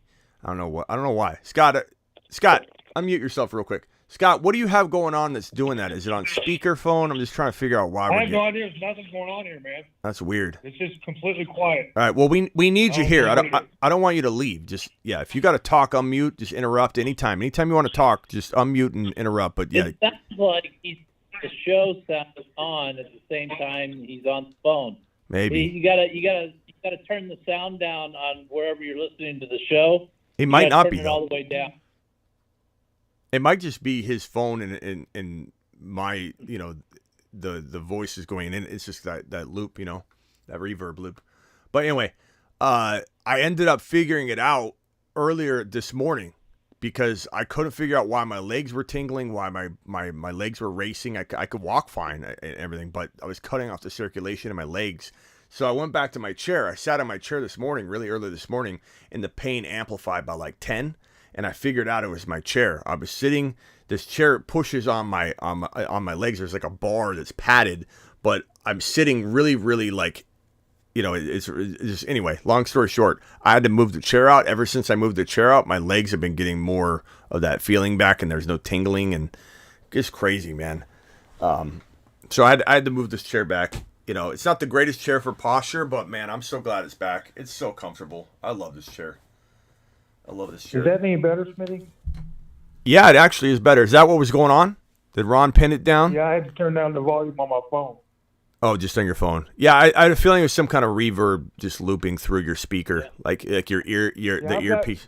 Diabetic neuropathy in my feet and my legs, so that keeps me awake a lot. Oh God, it's really bad. Scott, I'll send you to. I hear you. I deal with the same stuff. To the moon. I deal with the same stuff, Scott. I feel for you, brother. Scott, to the moon. Scott, you'd probably be better off in space. I think, Scott, you'd have a lot less pain in space. Hey, Scott, are you type 2? Yep. Are you insulin dependent, or are you taking like metformin and stuff? I don't take metformin, but I do take some pills, and I do also insulin. Oh, okay. It's pretty bad. Do you eat a lot of carbs? No, I don't hardly eat anything anymore. Man, I've dropped. I weighed 225 in high school, but that was when I was benching 350 pounds. But now I'm down to 212, man. Nice. Here's the thing. I'm doing the carnivore diet, and it stabilizes my blood sugars. I mean, my blood sugars about 2 months ago shot up to 300, and that was on my meds. But as soon as I cut out all carbs and went to the carnivore diet, which is strictly all just meat, eggs, cheese, stuff like that, my blood sugar stabilized. Hey TM, thank you for that super chat. Fitness plan's going okay, bro. I'm getting there. I don't know. I look like I'm losing weight, right? I'm at instead of 222, about 222, 221. Actually, it was like 226, like a little bit before that, but I dropped to about 221, 222, and now I'm at 216, 215. So I've been dropping the lbs pretty good. I'm about a good 10 pounds away from a significant difference. That 10 pounds is huge for me. It makes me look a lot different. But hey, Scott.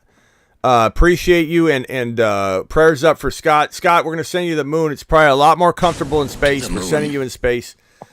You should listen to Ron. Try that carnivore out. Real quickly, I gotta get. I'll check it out. Yeah, look into it. I gotta get to these. Hey, also, Scott, go to YouTube. You're on YouTube, so check out Dr. Ken Berry YouTube. He'll be able to help you out a lot with your diabetic stuff. Okay, cool. Thanks, Ron. Yeah. Yep. Good job, Ron. Smitty, I'm really down on Alvin Kamara this year. Terry. I love Williams as the Saints running back this season. Let me explain why. Williams scored a crap load of touchdowns last season with the Lions. He did? Also, Kamara has legal problems coming up. He does? He could miss 4 to 6 weeks. We just don't know yet. He will? That being the case, I'm staying away from Alvin Kamara this season. I love Terry. Terry, breaking it down for me. Terry, appreciate you. I agree with all those counts, Terry. Yeah, Jamal did score a lot of touchdowns. Kamara could be suspended. I think there's an opportunity for Jamal Williams to be a lot more effective if Kamara's out of the lineup for sure. I don't know if I trust the NFL to really do the right thing here. The right thing being to hand discipline that down appropriately to a man that with his buddies smashed a man into the ground. And so I just don't know that I trust the NFL to do the right thing on that. But yeah, Jamal's got a nice little piece of value if he's starting like a handful of games, or half the games. Let's say he starts half the NFL games this year. He's going to be a very nice player to own. But where's the draft capital gonna like level out at? Where's his ADP going to be? I don't know. Let's see. Let's go to Scott. Scott, do you have a prediction on where Jamal Williams is going to go ADP wise? Because I have a feeling, and I'm gonna look at underdog ADP right now. I have a feeling. I think he's going to go around about 5th round. I don't know where his ADP is going to go because we have no idea. Nobody has that ADP data yet because you need to have like hundreds and hundreds minimum, hundreds of drafts to even tell a player's ADP change.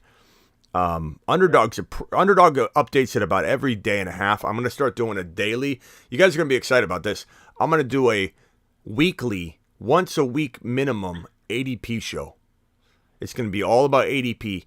Going over the ADP because it's always updated on Underdog. I think it's like rolling every couple days, and there's always values and players to avoid. So good and bad ADP players, I'm going to call out. We're going to do a weekly show. I'm hoping to start it this week. But Christian McCaffrey, Eckler, Jonathan Taylor, Bijan, Barkley, Kenneth Walker. Let me plug. Actually, I'm not going to plug in here because I got to restart my computer to do that. But here's the ADP data. So McCaffrey, I don't know if that's clear. Let me see if I can get it to clear up. McCaffrey, Eckler, Jonathan Taylor, Bijan, Barkley, Kenneth Walker, Breece Hall, Derrick Henry, Nick Chubb, Josh Jacobs, Travis Etienne, Ramondre Stevenson, Tony Pollard, Najee Harris, DeAndre Swift. And then after Swift, so that's 15 guys right there. It goes Dalvin Cook, Jahmyr Gibbs, Aaron Jones, Damian Pierce, J.K. Dobbins, Javonte Williams, Isaiah Pacheco, Joe Mixon, Cam Akers, Tyler Algier, James Cook, Rashad White, Miles Sanders. Miles Sanders is going to climb big time. I would say Miles Sanders climbs all the way up to Aaron Jones, which is probably about running back 16, 17, running back 17, I would say. And so we haven't even got to Jamal yet, Kamara. And then if we go down, it's Connor Charbonnet, Brian Robinson, David Montgomery's going to climb up to about that same territory I just described. Dylan, and then Jamal Williams.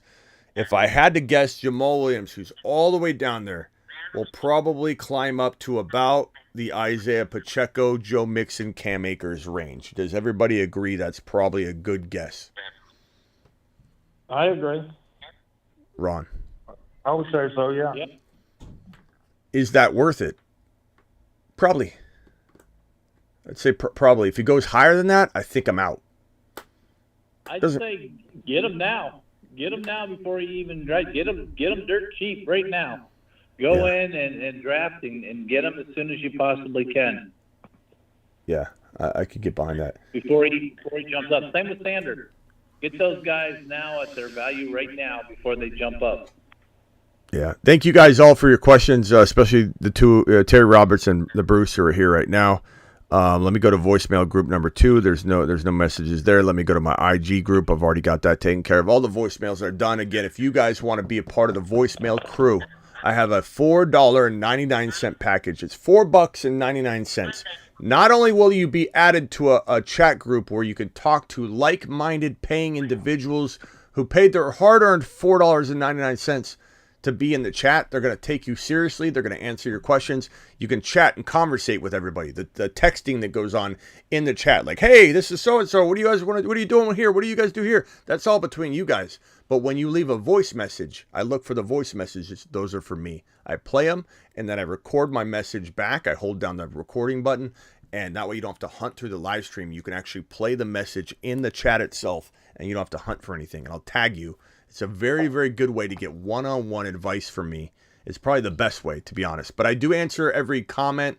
Right now I do. During the season it becomes hard. But I do answer every single comment right now that I come across, period. So please start leaving questions after the shows are over in the comment section, because it starts off with 0 comments, and that's a very good way to get one-on-one access to me as well. But the voicemail thing's so fun. I think you guys would all have a blast calling and leaving these voicemails. You look just like A-Rod. That's hilarious, says Mitch. I don't know who Mitch is talking to there. If Eckler goes to the Bills... You did that video, Smith. You did that video on IG. Oh! You made yourself look like Aaron Rodgers. Yeah, I got That's you. what I'm talking about. Okay, yeah, that right there. Aaron Rodgers, yeah. Sorry, I was trying to put 2 and 2 together, and I couldn't add And it. he can play like him too. For you. You what?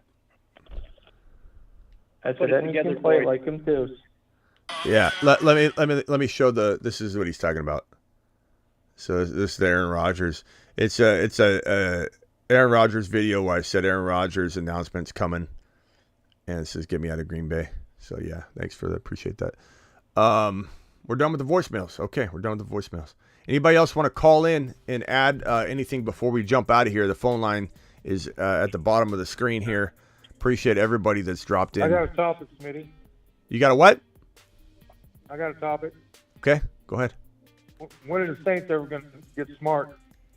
They should get rid of Kamara and Thomas. They're going to actually They probably should get rid of Thomas 2 years ago. The answer to that question is they're not, because they're going to they're going to restructure Mike Thomas, or they're going to extend him.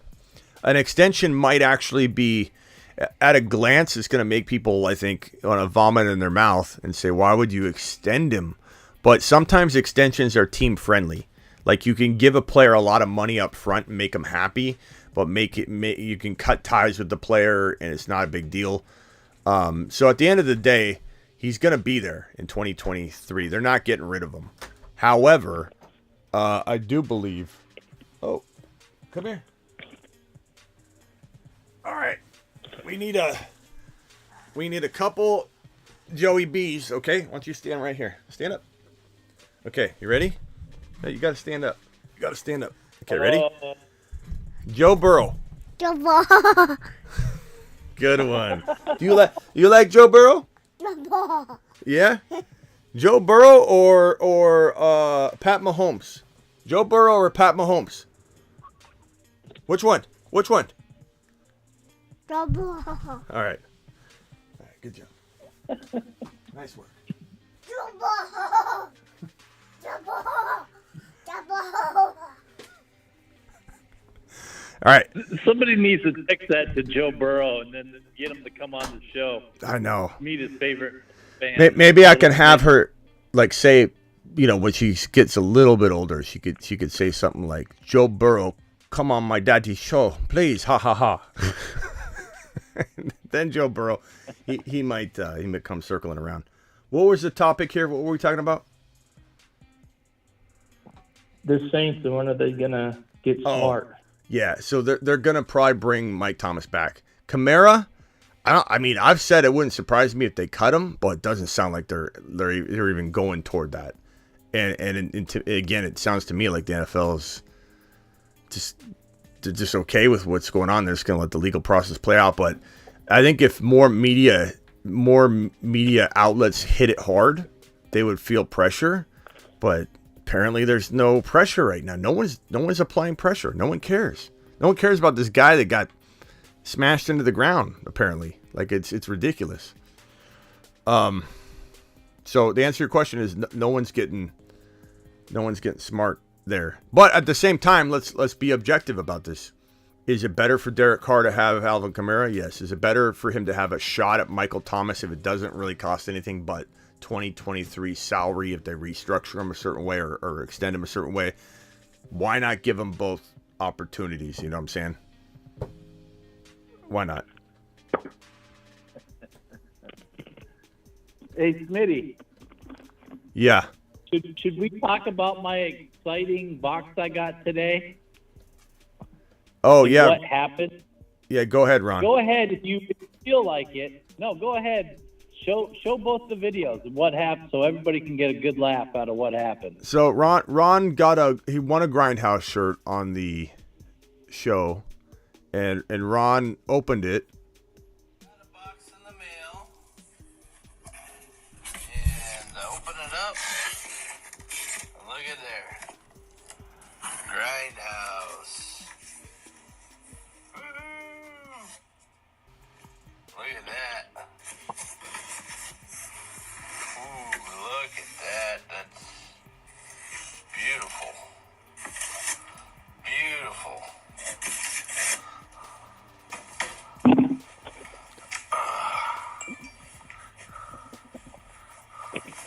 It feels so nice, too. Ron cracks me up. Hold that up, please, honey. Hold on one second, Isaac. What do you mean your size? My size. My shirt. Yeah, well, we can order from Grindhouse more. She wants it. They got a lot of cool stuff. So I got a essentially, Ron's wife took it.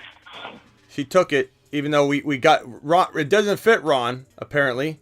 Ron, you're saying it's a little too small, but Ron wanted and appreciate that. Miss Ron Navy, appreciate you. She's sporting the Grindhouse. She loves it, and it's now her sweater. But it's you can show. Yes, there it is. There she is. She commandeered it. It's hers now. It's hers now. But we had I think 7 or 8 winners. So if you were a winner of the Grindhouse sweater, Ron got his today, so you should be getting it too. So get ready. Grindhouse to the moon. Grindhouse is also back for 2023. So we'll be doing a lot of Grindhouse stuff, and I might even be wearing Grindhouse apparel on every midnight live stream as a part of this sponsorship that I'm so excited about with Grindhouse. They also are going to continue to be the Panic Chamber sponsors of the show. So when we go into You are entering the Panic Chamber, brought to you by Grindhouse. Yep. And we need to get into a Panic Chamber episode. God, do we need to do that? That's the next video I got to do. Panic Chamber. We should have did that today. You used to do it live. Yeah, you used to do them live too. Let's do Panic Chamber tomorrow. Let's do Panic Chamber tomorrow. Can we get? Can you guys throw out a bunch of names for the Panic Chamber tomorrow? I'm gonna write them down. This will be tomorrow's 7 p.m. show, if not an extra show on top of it or something. I want everybody to throw out Panic Chamber names that you want me to go over. And if you guys on the call want to throw out a name or two, go ahead. You already went over Adam, but you can throw him back in there, I guess. Yeah. Adams. Have you ever panic chambered a whole team? I mean, you could throw the Raiders. Las Vegas in there, Raiders in there as a team, panic the whole team. We'll address it. What else? Who else? Bruce. Hold on, Bruce. Hang tight. We got two people on the phone here that I haven't addressed yet. Kenwar, you've been waiting very patiently, and then Isaac. I'm going to get to you next, Isaac. Kenwar, first of all, I need a panic chamber player. You're live, by the way. I need a panic chamber player for tomorrow, and then give me your question. Go. Well, you already got the top. Davante Adams is who I was thinking. I mean, what's the Browns running back? Nick Chubb. You think he's in the panic chamber? Yeah, a little bit because there's potential rumors that they may trade him or they could trade him in the right, but then that's kind of not been confirmed. But we'll put him on here and I'll consider him for sure. Swift is a good one. Kamara is a good one. Juju's a good one. Kamara. What else? What was your question, Kenwar? Well, first of all, I want to say I appreciate you. Before I started listening to you, I used to listen to 5 different channels, but ever since I started listening to you, you're my only source of information now, only good source of information now, and all those other ones, they're out the window. Out the window. That's a great testimonial, Kenwar. I appreciate you. Hey, my question is... I was listening to all these people when I came across Smitty. I was the exact same way, Kenwar. Awesome. Kenwar, I appreciate your testimonial, my man. Of course. My question is, I got a 3-keeper league, 2 quarterbacks. I got to decide on who I pick in the first round. I got Cooper Kupp, Joe Burrow, or Stephon Diggs. If you had to pick one out of these 3, it's going to cost me first round. Who would you pick, Joe Burrow, Cooper Kupp, or Stephon Diggs? Is it a 1 QB league? No, 2 QB league. Oh, 2. Then Burrow. Like that's the Kenmore. I'm saying this as a point of emphasis, not to like make fun of the question, but this is the easiest question I've had in probably the last week. Well, I had it boiled down to Joe Burrow and Cooper Kupp. Of course, it's a 2 QB league, and I was leaning towards Joe Burrow for the same exact reason. But Cooper Kupp, it's just hard to let him go. That's the only reason why. It is, but Joe Burrow is arguably the number 1, number 2, or number 3 overall pick. And in a 2 QB league or Superflex, more so if it's 2 QB. The difference between a 2 QB league and a Superflex is 2 QB leagues are traditionally thought of as mandatory 2 QBs. Most leagues that people call 2 QB are Superflex, where you have the option of starting a second quarterback, but that option is almost mandatory in process because most teams that win will have 2 of the QBs. You're utilizing that very high scoring flex option. But regardless of the case, if it's is it mandatory or flex, super flex?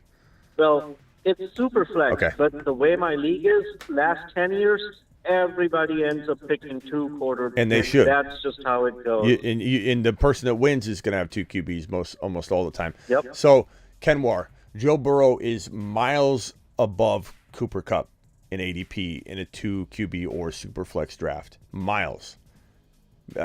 Because Cooper Kupp is what, number 6, 7 overall in a 1 QB draft.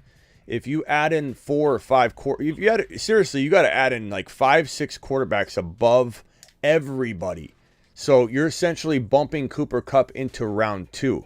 Cooper Kupp is not a first round pick in a 2 QB league. He's just not. It doesn't mean we hate him. Doesn't mean he's a bad guy. It's just you got to start from scratch after 5 or 6 quarterbacks are squeezed into the top 5 or 6, and then you're mixing in everybody that should have already gone in a 1 QB setting into the ADP. So Burrow is a mile above both Diggs and Kupp. Diggs and Kupp are second round picks, and they're fantastic second round picks in a 2 QB league.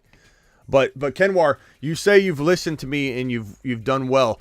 Listen to me right here in a 2 QB. Oh, I just erased those names. Oh well. All right, sounds good. Well, Kenwar, hold on. Kenwar, hold on. Here's what the advice I'm going to give you. So this is how you win a 2 QB or Superflex draft. It is the best formula, and I did a draft live last year and said, let me show you how to win a 2 QB league. I drafted the team live. I won the league. Okay, so this is the best way to win a 2 QB league. If you're so lucky to get a top 1 to let's say top 6 pick, this is this is the part that is important. If you don't get that, then you can still win the league. You can still try and deploy what I'm saying, but this is like the best way to win a league. If you're so lucky to get the number 1 or 1 through 6 overall pick, you draft a quarterback. You draft Burrow. Even Fields is included. In your situation, you're keeping a player and you're keeping Burrow, so you're already 100% on track with my plan here, okay? So you've got Burrow right here. You got Burrow. He's in your round 1 pick. That's as if you were gifted a pick 1 through 4. You take Burrow. The key, and this is in Superflex, is to revert back to normal drafting as if it's a 1 QB league in round 2. You revert back until you get to round 4 or 5, okay? It just kind of depends on what quarterback's there, okay? So when you're in round 2, Kenwar, I want you to put back on your 1 QB drafting hat. And I want you to take a player in round 2 that deserves to be in round 1 in a 1 QB league. When you're in round 3, I want you to take a player that deserves to be in round 2. And so what you end up doing is once you get to like round 5 or round 4, depending on where Aaron Rodgers is sitting, if you're to get Carr or let's say Aaron Rodgers at the top of 5, or if you had to go in round 4, that's fine. You're going to have a team that's going to absolutely blast everyone to pieces because a lot of these people are going to drive against traffic. This particular formula allows you to drive with traffic. This particular formula allows you to oftentimes drive against traffic. And when people are still scooping up quarterbacks in this weird range right here, because you have such an advantage here, and you return to grabbing the elite talent at the other positions while everybody's overdrafting, players like, I don't know, Geno Smith. They're overdrafting quarterbacks like, anybody going in like 7, 8, 9. You're going to be grabbing wide receivers like Tyreek Hill. You're going to be grabbing Bijan Robinson. You're going to be grabbing, those types of players. And then when you come back, if Aaron Rodgers is in 4 or 5, that's where you just have to kind of look at the suggested rank. If Aaron Rodgers is 4 QBs down or 3 QBs down and you're 4 picks away, you're probably going to have to take him. But if Aaron Rodgers is like player 15 overall on the suggested rank and you're on the clock and you're picking again 10 picks later and he's 15 players suggested down, then you can get away with squeezing out one more round. Okay? So revert back to normal in rounds 2, 3, 4. And you should smash it. But definitely try not to miss out on getting A-Rod or Carr. A couple other quarterbacks that come to mind as your second quarterback. And I go value shopping at that quarterback too. I would say Jordan Love would be fantastic to pair with Burrow. And he could go, rather late. Dak Prescott's probably going to fall because people are going to, hate on him. You could go Tua and Mike White as a combination. And cuff the two together. What do you think of Trey Lance? Trey Lance and Purdy, if you can cuff them, and you should, I think Purdy will fall, but you want to get both of them. If you do both of them, I'm okay with it. That's definitely a good QB2, but you're at such a huge advantage, bro, with that Joe Burrow pick. Yeah. Do not screw that up. That wins you a league. Got it. Awesome. And my other 2 keepers are Tony Pollard, and I'm thinking D-Hop because I have him in like 12th round. Oh, so you have to choose from that. Tony Pollard. Where do you keep Tony Pollard? 10th. 10th. And D-Hop in the 12th. I go Tony Pollard. Like, that's close enough. It's a 3 keeper. So Tony Pollard and D-Hop, my other 2 keepers. Okay. You get to keep both of them. That's good. Those are good keepers. So real quick, D-Hop in the 12th or Damian Pierce in the 9th. Woo, let's go to the panel on that one. Okay, so I haven't let, let's see, who is this? Isaac. Isaac hasn't talked yet. So let's let Isaac answer that question, and then he can ask his question, and then we'll kind of chime in after that. Isaac, do you like Damian Pierce in 9 or D-Hop in 12? Oh, man. I'm going to say, even though we don't know D-Hop's future, let's say that he stays. Murray comes back. I'm probably going D-Hop, personally. What you got, Ron Navy?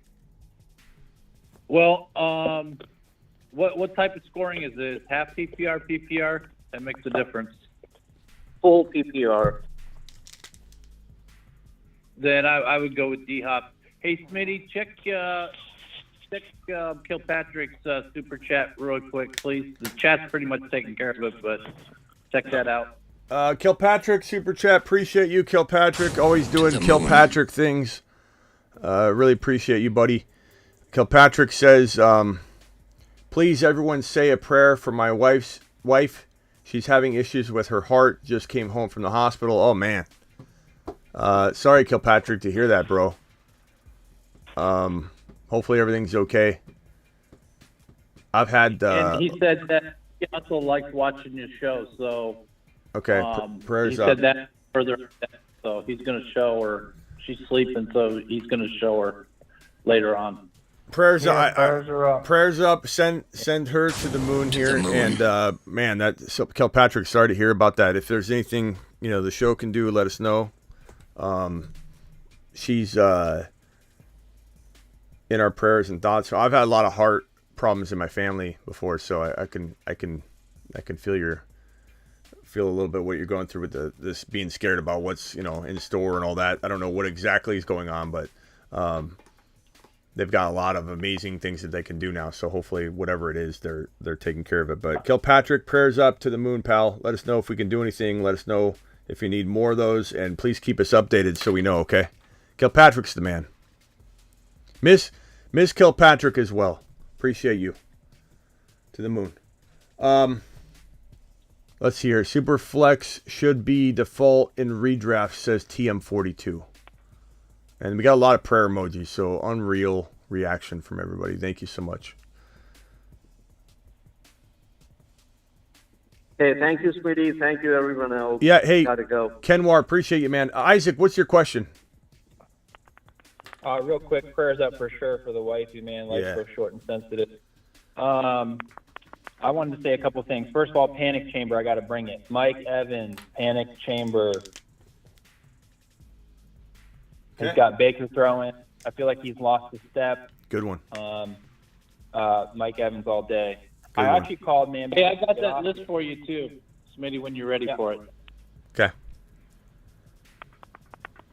I just called to say thanks for the hoodie, man. It came in. I was out of town doing my own little hippie mountain retreat like Aaron Rodgers, and I came back on Monday, and it was on the porch. It's the yellow spider hoodie. It's super clean. Hey, post it on Instagram and tag me. If you don't tag me, I won't see it, or I won't be able to repost it as well. But tag me in a story with it if you can. If you can't, no problem. But Sure thing. Grindhouse, I'd love to see that too. Yeah, Grindhouse to the moon. Last caller, I forgot his name. Sorry. Talking Kenwar. about Michael Thomas. Kenwar. I think he's talking about Michael Thomas. He signed, right? 1 year, $10 million, right? Did they actually ink it? Let me see. I think they did, which I felt was like insane. $10 million 1 year, but I don't know what the contract details are there. Yeah, let me see real quickly. Hold on. Yeah, let me see too. Yeah, but re-signed 1 year, $10 million. Thomas can earn another $5 million from the incentive-laden pact. Underhill reported last week that the sides were making progress toward a new agreement, and after Thomas restructured his formerly mammoth deal in January, now on the wrong side of 30, Thomas was, I mean, look, they got a lot of cash to spend, and it's 1 year. There's no commitment. I'm not against it. Like, when you think about it, who are they going to bring in? They got, first of all, they got Shaheed. They've got, there's definitely. Olave. You what? Olave. Yeah, of course, Olave.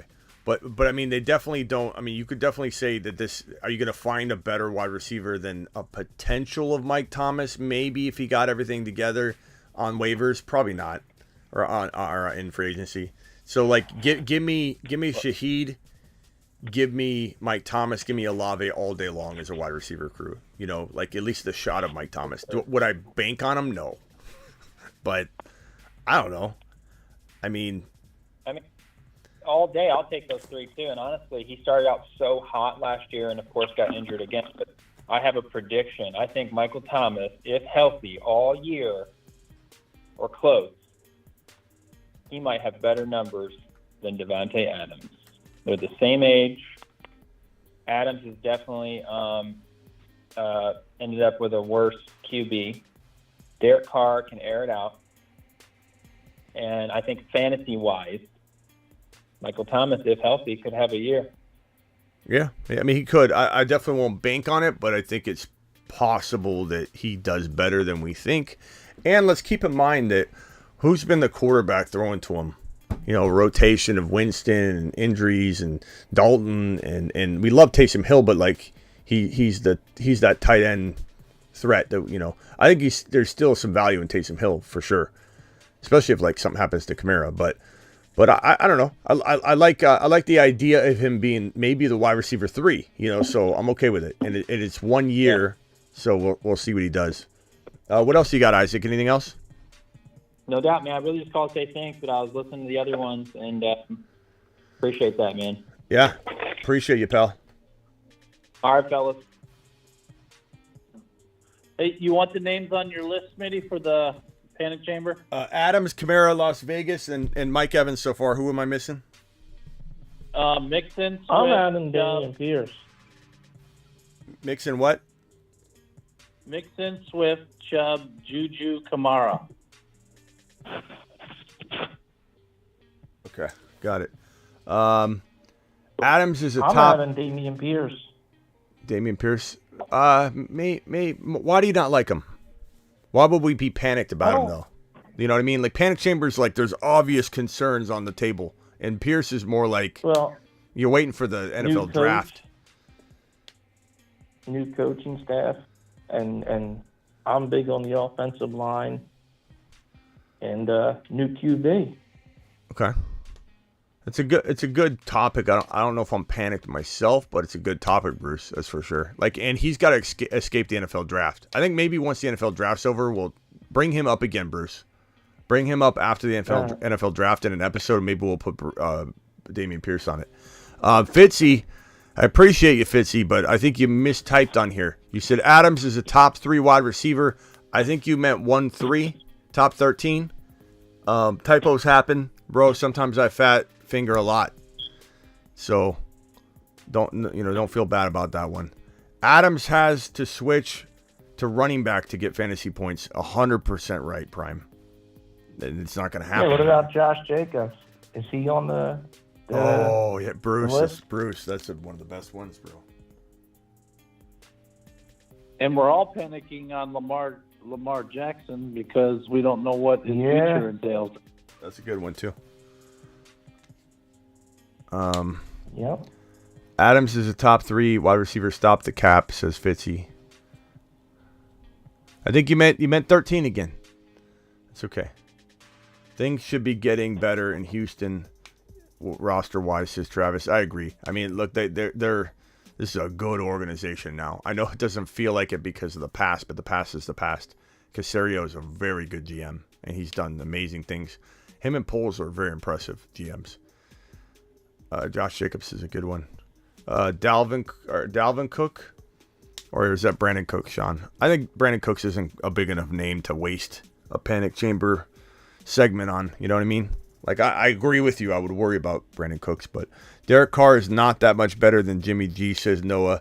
I disagree with you, but that's okay, Noah, because you can have your own opinion, and I appreciate your opinion. I don't discredit your opinion, but your opinion doesn't sway me a single bit. Derek Carr is, I think, 5 times the quarterback of Jimmy G. 5, not just double, 5 times. But that's me. Worst case scenario, Lamar is a Raven again, says Burglar. Well, not necessarily. He could be a Titan. That would be worse, in my opinion. Because I think the Ravens are more likely to draft a wide receiver at 22 overall than the Titans are to, I think, develop everybody and keep Henry healthy and all that. So I don't know. I think, what do you guys think about my New England? I've heard that in our chat too. I'm not the only one to have said that. But New England feels, and someone might have even said that in our chat, that it got me thinking about it too. I forget who that was, but New England is a good option for Lamar potentially, like crafty, and that could get shut down in a millisecond, and we might be like, oh, okay, that one's off the board. But I mean, New England, like everyone's thinking right now that Mac Jones stinks, his offense is gross. Ever since Brady left, it's been like dual tight ends, and they're not even good tight ends. It's Jonnu Smith and Hunter Henry. It's like they've been doing a garbage job of patching together an offensive weaponry list of weapons. But like if they bring Lamar in, and then they potentially bring in like a Hopkins. Like, can you imagine how different the Patriots would be if they had Lamar and Hopkins? If I was Bill, I would do that. I would bring Lamar in. I'm sorry, but goodbye to Mac Jones. You might even be able to trade Mac Jones, Who knows? But Mac Jones is... Fitzy, this guy Fitzy. Hey, Fitzy, I appreciate you. Again, I want you to know that. But you and I have the most... I don't even know how you found my channel because we have the most differing opinions I've ever seen in my life. Adams is not a top 3 wide receiver anymore, in my opinion. And Mac Jones is not him. So me and Fitzy are off on a bad start. These are two of the most conflicting opinions here, right from the jump. Hey, Fitzy, let me think of another one. Let me see what's another controversial topic of mine. Let's not go Henry or Eckler. Let's go something else. Garrett Wilson, top 5 wide receiver. I almost guarantee Fitzy hates Aaron Rodgers and Garrett Wilson. Rodgers is going to bust. I especially think he's going to say that because, yeah, I think he's bitter about Adams and the Aaron Rodgers separation. That's what I'm going to guess.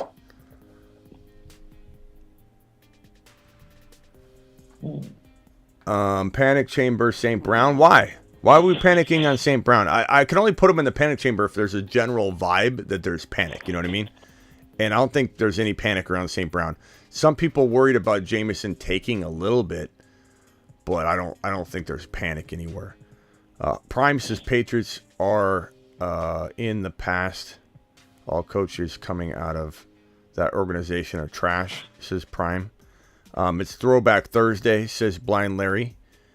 Fitzy says top 10, not top 5. But I knew you would be against Garrett Wilson, like being top 5. I knew we wouldn't agree, Fitzy. We're not agreeing on anything right now. All we do is fight, Fitzy. Bruce, final 10 seconds. I got to go. What? You can put them all in the group. Put Fitzy, Flaggy, and Flounder. Put them all in their own little group. Yeah, have you ever seen Fitzy and Flounder in the same room? I don't think so. Might be the same guy. Brucey, you got 10 seconds. Go. What do we think of Brian Robinson this year? And I appreciate everybody. Appreciate you. Brian Robinson, I didn't put that news up, but that's a good point to bring up because he did sign with the Washington, or I'm sorry, he signed with the where did B-Rob go again? I'm blanking out. So much news. Or Brian Robinson. James Robinson is what I'm thinking. James Robinson's signed with yeah. New England, didn't he? Yeah. So you're talking about Brian Robinson Commanders. I'm sorry. So James Robinson, Yeah. But I'm glad you brought up Robinson because I didn't talk about this yet. But James Robinson signed with the Patriots. This is great news. Let me briefly touch on this and then I'll answer your question, Bruce. The reason it's great news is because Ramondre's been borderline panic chamber for me, only because he ended the season really badly, like he was in doghouse territory.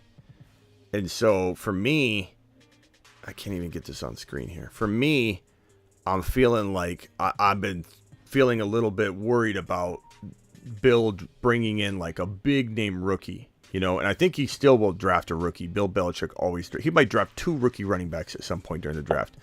But this right here is a significant amount of money.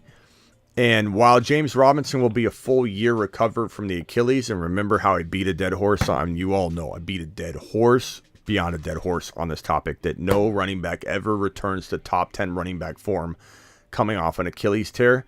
And it certainly won't happen in the first year because you have no explosion, and it's really bad. And Robinson looked terrible. He started off the year with some good production because he had like a wide open touchdown that my grandma could have ran through. My grandma's not even around anymore. He scored a bunch of like goal line stuff, and eventually he lost the job to ETN.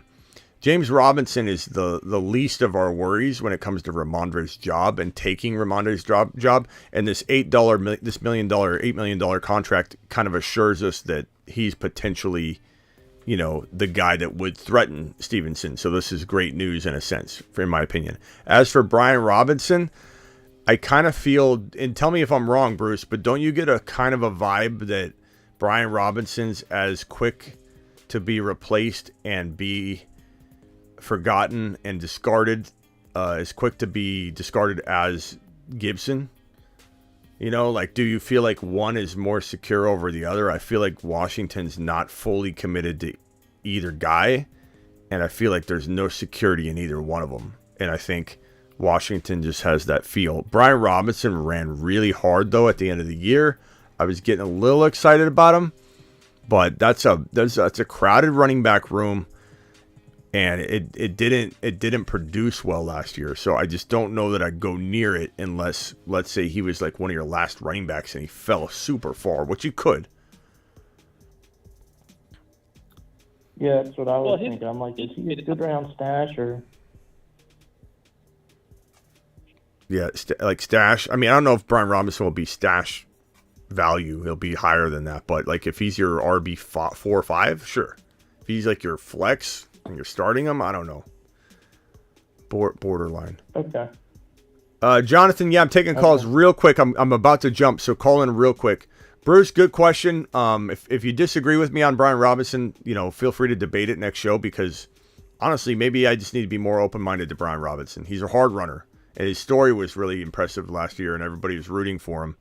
But like he didn't really deliver the way we wanted, and I don't know that anything's changing in Washington enough for me to feel like, okay, this is the year. It's like Washington feels a little bit, I don't know. Yeah, well, it feels like Kansas City to me, and I was like so scared because I liked them so much, and I'm like, they're gonna do the same exact thing Kansas City did, have all these backs, all these different backs. Yeah, it feels like that, Okay, Bruce, I appreciate everybody. I'll probably see you tomorrow. Later. Prayers up for Kilpatrick and his wife again. Ron, final thoughts. Brian Robinson, I think, is going to be a smash, dude. He did prove himself. I mean, after coming back, he kept on having 100-yard games, touchdowns. So, yeah, he did prove himself. Gibson didn't prove himself. Gibson still, everybody wishes for Gibson to be the running back that he never will be. Robinson, I think, solidified the number one spot there, and I think it continues, and I think he smashes it again this year. Better than last year because he's going to have a full season to do it. How many? I don't remember him having a bunch of 100-yard games. He had pretty good yards per carry at times. He had pretty good yard. He had 100-yard game, but he had some good yards per carry, more than I like when he first came in. Back, what was it? Week 5. It was really bad. We were talking. Yeah, it was 2.4 carry, 3.5, 3.7, 2.5, 3.4, 3.3, 3.8 yards per carry, and back to back games. So he's awful. But then you're right, Ron. There was a little bit of a spark in week 12 that I don't really honestly recall watching. Just kind of slipped past my brain, but I don't know that it's enough that I'm excited. But 18 carries for 105 yards, that's 5.8 a pop. 21 carries for 96 yards, that's 4.6 a pop. No touchdowns there, though. Then what happened? Week 14, he got hurt, I think. And then... No, they had a bye. Was that a bye week? Okay. Mm-hmm. Then in week number 15, he had 12 carries for 89 yards, 7.4 pop, but no touchdowns. And then week 16, week 17, granted, week 16 was against the Niners. It was 2.6 and 3.6 yards per carry, and there were one was an 87-yard game. But I think my problem with it, and this is why I think my memory's serving me correct, in that he didn't really have like a great year in general, because like he had the 2 touchdowns in that long stretch, rushing touchdowns, but it was just the 100-yard game. But I guess if you're looking at total yards, I mean, he didn't do that well reception-wise either. He did okay. I don't know.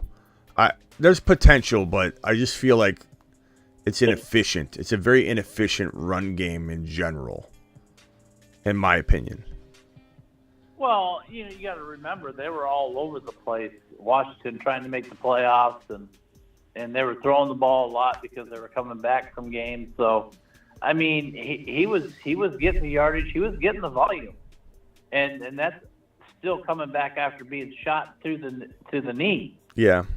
So you got to give him a little bit of just to come back and be able to perform and get 100 yards or average. Yeah, but is Gibson gonna go away though? So it's just like I just don't love that. I just don't love that situation. You got two running backs they fully believe they want to use. I just feel like, Gibson's gonna be the receiving back. So that limits, like when you're talking about PPR especially, or even 0.5 PPR, Gibson's going to make it to where Brian Robinson's a non-existent PPR guy. So it's like you got... Gibson will make it until he starts turning the ball over again, which he will, and he always does. Yeah. He always turns the ball over. He can't hold on to the ball. He'll end up in the doghouse, and it'll be B-Rob the rest of the way. But it wasn't that way last year, though. Gibson got 46 receptions, so... I'm just thinking, like, I agree with you. I'm not saying it's not a good gamble to take later. I just feel like to me, I have a sense of crowded backfield, no defined, for sure role, and a total divide and an inefficient run. But I don't know. Well, I mean, we're allowed to have different opinions, and that's good. We have in the past, and whoever ends up being right about it will be right about it. And I mean, the potential's there. Yeah. I'm just not as down on it as everybody. And plus, in best ball, I mean, you can get them really, really cheap. Well, best ball is different. Best ball, I there's guys that I don't love that are much more attractive in best ball, and he would be one because, to your point, there are potential big games that could be there, but I overall in like a regular redraft setting, I'd avoid him. But yeah, it's okay to differ. I'm not. Yeah, I'm drafting him way down. There's so many running backs ahead of him. As far as if I got a chance to take those other running backs, I'm taking them. But in best ball, I'm gambling on him a lot because I don't mind that. The value's there. I don't mind that. All right, Ron, appreciate you, my guy, and I agree with you. You're changing my mind a little bit on some of it, just looking at his stats. But in general, I'm only taking him if he falls really, really far. But I don't know. I think in best ball, I could draft both of them as like my RB4, and I'd be okay with that as a cuff. But like, I don't know. I like Brian a little bit. I like Brian a little bit. I'll take B-Rob over James Robinson any day, actually. Yeah, well, me too. I wouldn't draft James Robinson. But Gibson, I'm not. You know me, I've never been Gibson fan. You know how hard it was for me to watch Brian Robinson at the beginning of the year last year? You know how hard. You guys know how hard it was for me to like accept what was going on. Like me talking so much trash about how he was gonna fail everybody's Achilles injury, and to see this very, very lucky string of fantasy football scoring. When he broke off that long touchdown run, it looked like he was dragging his leg. Everyone's like, look at him, he looks so fast, and I'm like, that should be ETN. That should be ETN. No. And there was a moment there, I'll admit, I got a little worried. Am I wrong about this? But it didn't take long at all before I'm like, yeah, exactly who I thought he was. And no offense to J-Rob, James Robinson. He did very well considering. Like an Achilles tear, it's very impressive what he ended up doing, playing all year on it. But you're never gonna be good. Never gonna be good your first year back from an Achilles tear, and you're gonna be. Most of us were excited when he went to the Jets. Yeah. As soon as they traded him, Jets were like, ETN good to go season. now. But like there is a possibility Cam Akers breaks the mold because of advancements and everything, and he ends up doing well. But people need to remember that Cam Akers was my number 1 or number 2 most injury-prone ranked player before his Achilles tear. And I didn't predict his Achilles tear. I'm not saying that, but He was his rookie year. He's injured like 3 different times. His running style is very, very conducive to injury. Very, very, very prone to injury. He's a very aggressive runner that's reckless with his body, his neck. He puts himself in very vulnerable, more so than any running back I've ever seen on film come out of college in a long time. He's one of the most reckless running backs with his body. And so I had him pegged as my second most likely player to get hurt, and he tore his Achilles, which again, I can't predict an Achilles tear. But so for anybody to say, Smitty, are you back on Akers? I'm okay with other people liking him, and I'm not going to tell anybody to take a lap if they predict him to finally have that big year. But he still is very, very injury prone to me. And I think coming off of that Achilles only makes it more likely that he probably suffers some sort of injury. But, there's a shot. There's a shot. I'm not going to rule it out. There's a shot he has a really good season, and he finally is back to form now that he's put some distance between the Achilles tear. Look at D'Onta Foreman. D'Onta Foreman had an Achilles tear, but it took him forever to get back to this form. And we don't really know what D'Onta Foreman's capable of on a full, he was used last year for sure. But like we still didn't, he didn't, we'll see what happens. But Foreman Let's say that's true. Let's say Akers comes back and he's to form, right? Mm-hmm. But how good of a year can he actually have on a dismantling Rams team?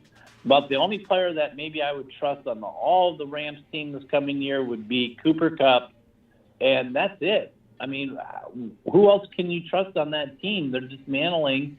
Are they going to even have an offensive line that can open up holes for them? Even going to, what do they got? They got Tutu Atwell.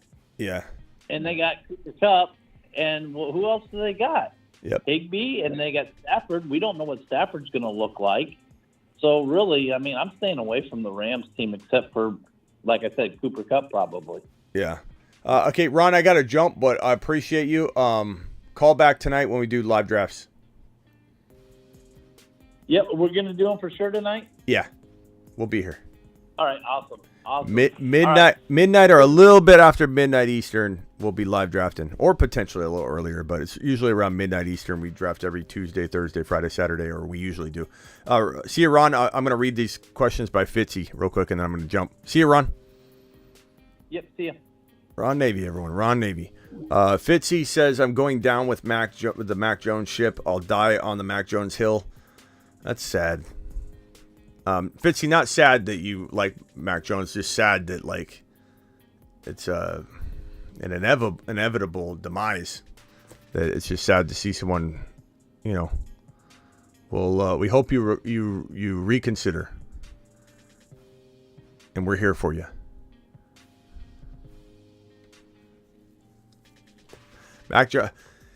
I'm real confident Zappy's starting games. Let me put it that way. All right, guys, I'm out of here. Appreciate you. I'm live Monday through Friday at 7 p.m. Eastern. Every single Monday through Friday. You found your new home. If you're new, please subscribe on your way out the door. Hit that like button on the way out the door. I'm also live whenever news breaks. So when Zappy replaces Mac Jones and it gets announced, I'm going live to talk about it, Fitzy. So that kind of stuff, big breaking news, okay? Anytime there's breaking news, I go live. I'm also live Tuesday, Thursday, Friday, Saturday at midnight to do live drafts or mock drafts. We'll be live drafting tonight on Underdog Fantasy. Please make sure, I'm going to drop a link right now in the chat. Please make sure you get ready in advance and you click on this link. The link will insert promo code Smitty for you, or you could use promo code Smitty. If you venture over there on your own, but that link, it's in the description. It's also just been dropped in the live chat. That link will allow you to get that up to $100 bonus match, dollar for dollar. It also gets you ready for tonight, because if you're not signed up and ready, as a $10 minimum, you will not be in the drafts tonight because you will not have time to sign up in time. So please do it ahead of time. I just dropped the link. Ron Navy dropping a wad on screen. Let's see here. Where is it? I got it right here, Ron. Ron Navy to the moon, dropping a $20 hauler. This is how I'm spending my 30th wedding anniversary. Wow. Ron Navy. Appreciate you. Good buddy. Good pal.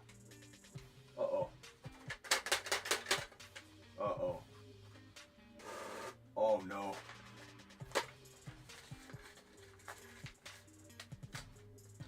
Did we break it already? No, I think it's just too much in it. I stuffed it. Okay, Ron Navy, appreciate you. 30 bills per second. The battery might also be going down. Ron, appreciate you, my guy. Dropping the super chat. Also, tell the missus we appreciate her lending you to us for the entire hour during the entire 2.5 hour show. Happy anniversary. Enjoy the Grindhouse gear. I'll see you all tonight, midnight Eastern. And if I have any other super chats, I got to look and see. Kilpatrick, again, Kilpatrick. Prayers up for Kilpatrick and Miss Kilpatrick. Prayers up. Put that on screen here for a second. I'll see you all tonight.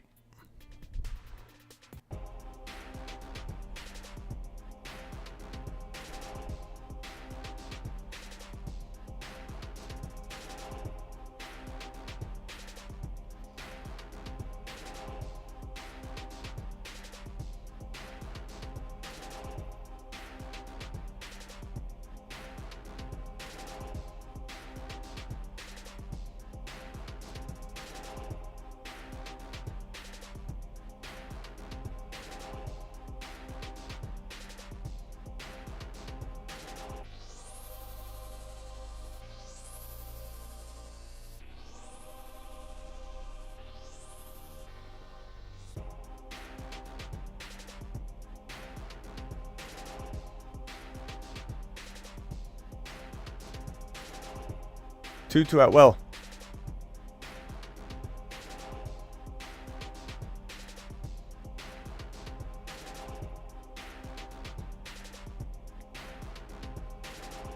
People are getting burrowed left and right, and people are going to remember it. Get burrowed.